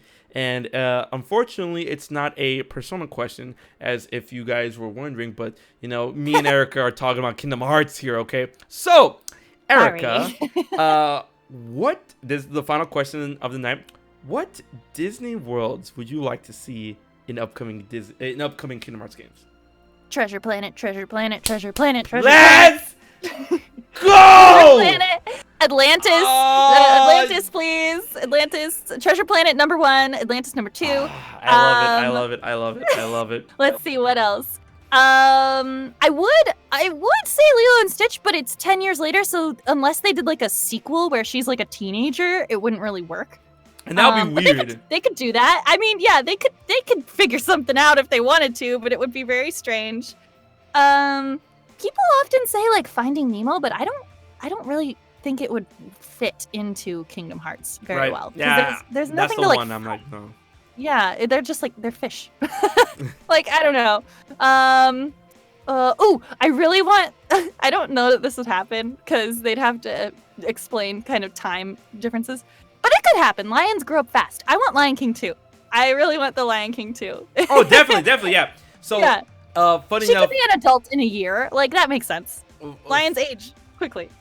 Funny enough, I love how you brought that up, but they did confirm in Dark Road that time does travel differently depending on the world. So see, there we go. I want it. And then, I mean, if they do that, then they should also do the Peter Pan one with Jane. Is that Peter Pan 2? There are very few sequels that I like, but those are 2 of them. I want them in there. Man. Let's see, what else? What are some other... Moana? Oh, I was so sad that Moana wasn't in Kingdom Hearts 3 because I wanted them to be like island friends. Screams Kingdom Hearts. It screams Kingdom Hearts so much, and they would be like best friends, Moana and Sora. They're both islanders. It would be so fun. Oh my god. Man. What else? Those are probably like my main ones that I think would fit easily into Kingdom Hearts. Like they wouldn't really have to do anything. You could just go with the plot of the movie, and it would be great. The Great Mouse Detective would be fun, but it would be like a different experience, I think. So that would be a little harder to fit in. I feel like it could work, but the thing is, you know, with the Great Mouse Detective being in London, and we've already been to Big Ben and Neverland, so I mean, like, exactly, a different Neverland. But yeah, I'm gonna say this right now. There's one specific title that you haven't talked about, and I'm like, I'm gonna need this. And it's funny because when I was at the bar the other night with my fiance, we were watching a video from. Have you ever seen those Mickey Mouse, those new Mickey Mouse cartoons on Disney Plus? Oh yeah, what happened? Yeah, yo, those are those are hilarious but demented. And yes. There is one scene that it did my movie dirty, and I'm like, no, you can't do that, man. But the one thing I want in the next Kingdom Hearts game, the Black Cauldron. Oh my god, I forgot about the Black Cauldron. Whoa. Yes, I can't believe they didn't put it in yet. I mean, I guess it's not popular enough or whatever. Yeah, it almost bankrupted Disney. So. I know. Same with Treasure Planet. That's why they don't want to do it. They're like, oh no, nah, stop being lame. Treasure Planet was great. Black Cauldron was great. It was so good. Man. Yeah, I can't believe I forgot about Black Cauldron. That one would be so. See, we've made all the new Kingdom Hearts next worlds already. We named like 6. They should just talk to us. We got this. Like, yeah, exactly. Like, oh, what Kingdom Hearts, what Disney worlds you want to be in the Kingdom Hearts here? All right, pull up a chair. Let me get you. I got this. Yeah. All right. Okay. I'm sorry to Hercules fans. I love Hercules, but like we don't need to go back. He's done. We're done there. He's done. Can we stop going to the Coliseum, please? He's been in every game except 2. Like, yeah, we could have that world as like not a real world. It just has the Coliseum where you can go and have fun and fight. But like, can we stop having it a real world, please? Like, I'm over it. We've gone like 8 times. We're done. Bro. Stop it. And like, I'm just like, some of these movies just, you can adapt that so easily. I can do it for you, bro. Like yes, I had the series of like worlds I would like to be in Kingdom Hearts 3, and I'm like, bro, this is how you can adapt this. Like Treasure Planet, like Treasure Planet is so easy. It's like, so easy. Like easy. Xehanort's trying to find the princesses. I was like, oh, he can send an organization member to get the fucking map, and I'm like, yes, go to the princess. Like we're literally dimension hopping. It would be perfect. And then Atlantis, the heart of Atlantis. I'm like, you really? That's literally the heart of your world. That's. See, you get it. These are all my same thoughts, and I'm like baffled that they haven't. Instead of using one of these, they used the Colosseum again in a way where they wrapped up the movie in Kingdom Hearts 2, and then they had to like work around it and be like, oh, the Titans, but also Hercules can still fight, so we're just gonna ignore that part of the prophecy. And then I don't know. I was like, really? Why? We already did the ending of this movie. Like, what are you doing? It's so funny how, like, damn, we took this. How many years we took to get to this part of the movie? That's wild. Like when it started, and like, I mean, well, before it started, because I got to play a demo, and we saw that there were gonna be Titans in it, and I was like, really? They're doing the Titans? Like, we already did the movie. Like, you can't bring the Titans in now. Oh man, yeah. He's like, oh, Hades is finally aligning the planets after the took him a long time. After the plans with Terra, Orin, and Cloud went away. I'm like, bro. I know. I was like, what? What are you talking about? No. That's God. crazy. Just literally stick Sora into the Treasure Planet storyline. Change nothing. He can be best friends with Jim. It'll be great. Jim Hawkins, bro. They would be best friends. It would be so cool. Erika, stop, bro. I was like, I was making fan pictures in my head. I'm like, bro, imagine how they met. Like, how he has the solar sail and like he races Sora and Sora is on a Keyblade glider. I'm like, argh! Okay. I have to tell you, one of my big disappointments while I was playing Kingdom Hearts 3 was, how they had that like world thing that kind of looks Treasure Planet-y that you can go to like get, I don't know, items. I forget. I was so sure that they hadn't told us all the worlds, that they were hiding one, Right, because I was like, they wouldn't tell us all the worlds before the game releases. That's silly. Then there's nothing to surprise us. And so I was so sure when I saw that planet, I was like, oh my God, the ship is gonna come by and we're gonna like be intercepted by this ship, and then we're gonna do the Treasure Planet storyline. It'll be like with Monstro in the first game, how Monstro like eats you out of nowhere and then you're suddenly in Monstro. And I was like, oh, I'm so excited. And then it didn't. And I was really upset. Poor thing. Oh my God. It was so upsetting. I was so ready for a surprise Treasure Planet storyline, and then nothing. Like that literally the realm in between, like the seas in between, literally like screams the Star Seed. Like right. It would be so. Come on, give it to us. Come on, Disney. Don't be cowards. Give us these movies. We want them. And I don't want to hear no damn excuse about like, oh, but the movie's doing so well. I'm like, bro, I don't care. You put a DVD. You put Chicken Little. Yeah, you put Chicken Little in there. You put Chicken Little as a summon, and you put a DVD, like a straight to DVD world in Dream Drop Distance. I don't want to hear anything. The Three Musketeers, bro. Yes, bro. Oh my God, I forgot about the Three Musketeers. How? And that one had Mickey Mouse in it, so that was why it made it. Oh my God. I also I know a lot of people say they want to see Max, and that would be super cool. However, I would need them to really explain to me why Goofy has never mentioned Max before. Not to put him in danger. 2 years, yeah. Sora would be like, "What? You have a son?" And you'd be like, "Oh, did I forget?" Yeah, did I not mention that? And then Donald's I mentioned him. So yeah, because a Goofy movie is one of my favorite movies. So that's I wouldn't one of the best movies I've ever seen in my life. Yes. Goofy movie, bro. And you've seen an extremely Goofy movie, right? Yeah. Yes. Bro. I like a Goofy movie slightly more because I love musicals, but an extremely Goofy movie, also classic, amazing, love it. Goofy's my favorite Disney character. So. I remember me and my homeboy was watching extremely Goofy movie, and we had to pause the movie because we were laughing for 10 minutes straight because we didn't realize this as kids, because we just let's just rewatch extremely Goofy movie, right? Because he's a huge fan of animation and I love Disney. So the scene, Erika, where Goofy is working at the toy factory, right?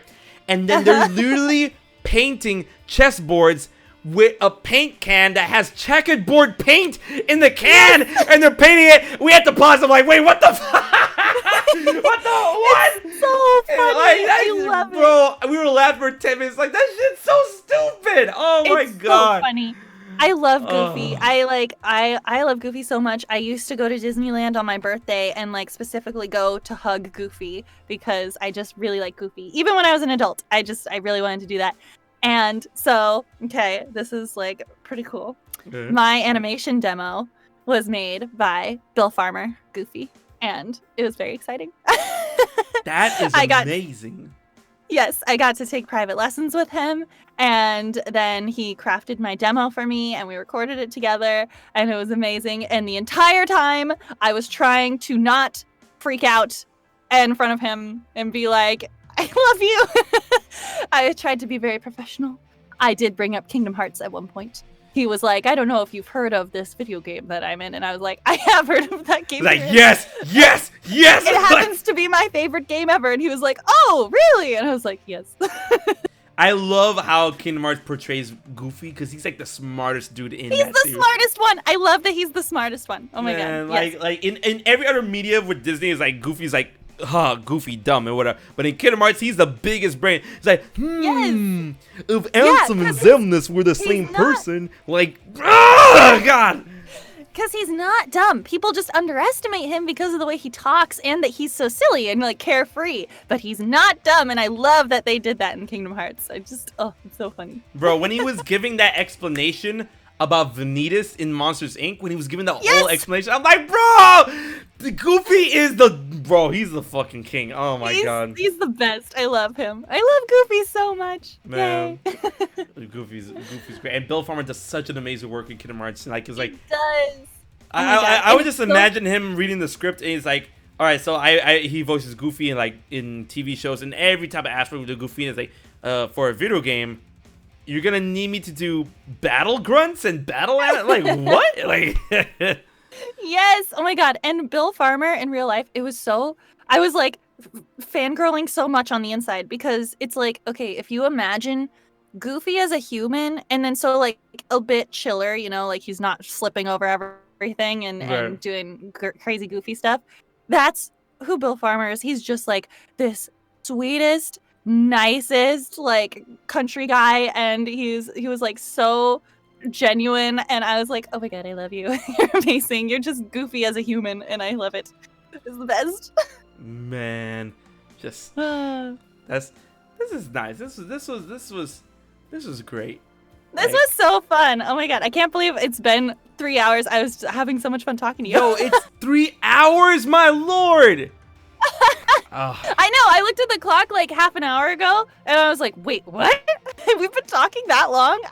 Obviously I can talk for a million years. Yeah, like, and I don't want to keep you too much. Like, I was looking on Discord and like, yo, we were supposed to end this like 20 minutes ago. Like, oops. Whoops. Like so like I don't want to like go into the like eerie recesses of the night. So I just want to say thank you so much for being on the show. Thank you for having me. This is so fun. I love talking about this kind of stuff, and yeah, this has been really fun. Bro, this has been like a great episode, and I just really hope that you would consider coming back on another episode of the Fifth Dimension sometime when of course you are available. But yes, my lord. So, ladies and gentlemen, this is where we're going to wrap up today's episode of the Fifth Dimension featuring Erika Harlacher, and I just want to like say thank you all so much for coming on out to the stream, and once again thank you so much for our special guest for being here. It's been so good. Like, yes, thank you everybody, and thanks again. This is like, seriously, this is really, really fun. I get a little nervous about like interviews and stuff because sometimes they're really awkward, but this one wasn't at all. This was super fun. that means so much to me. Like, that's the one thing I would hate to like make like these type of streams or interviews like awkward or anything like that. So like, bro, that means so much. It's helpful that we're both fans of like the same things, so it's very easy. Right, I'm like, okay, so like going in, I'm like, all right, Kingdom Hearts, got it, dope. We got this down pat. We're like, Zelda, and I'm like, Zelda, like anime. Oh, okay, all right, now we're in this. Perfect. But before I toss y'all to the wind, of course, this is a stream of the Fifth Dimension, and I would like to raid another member of the Fifth Dimension, which is the Twitch team that I run and whatnot. So we are gonna go ahead and prepare ourselves to raid Clock Party, who is currently streaming Kingdom Hearts 3. But before I start the raid, I would like to say, Katie or Lifeart in the chat, if you could be so kind, please give us a shout out to With a K Games, which is Erika's own Twitch channel, which you should definitely check out. It's a lot of fun. And it's I'm streaming tomorrow. Actually, I'm streaming Among Us with some of the Genshin Impact voice actors. So. I know what I'm doing. Wait, what time though? 5 p.m. PST. Yeah, it's gonna be fun. 8. I might be able to. 8 for you. Yeah, I might be able to catch it. All right, I need that. Yeah, it's gonna be fun. I'm gonna bust out the phone. It's gonna be great. Yes. Oh my god, I can't wait. So I'm gonna go ahead and start the raid here, and yeah, once again, like I've said it 5 times, but this has been such a great stream, and thank you so much, Erika, for being on the show or whatnot. Thank you. I hope you guys enjoyed it, and it will go live on YouTube. If you're watching this, then it's already live on YouTube, but if you're live here, then it'll go live tomorrow. But yeah, so until the next episode of The Fifth Dimension, this has been HMK and Miss Erika Harlacher. We will check you guys later. Bye. And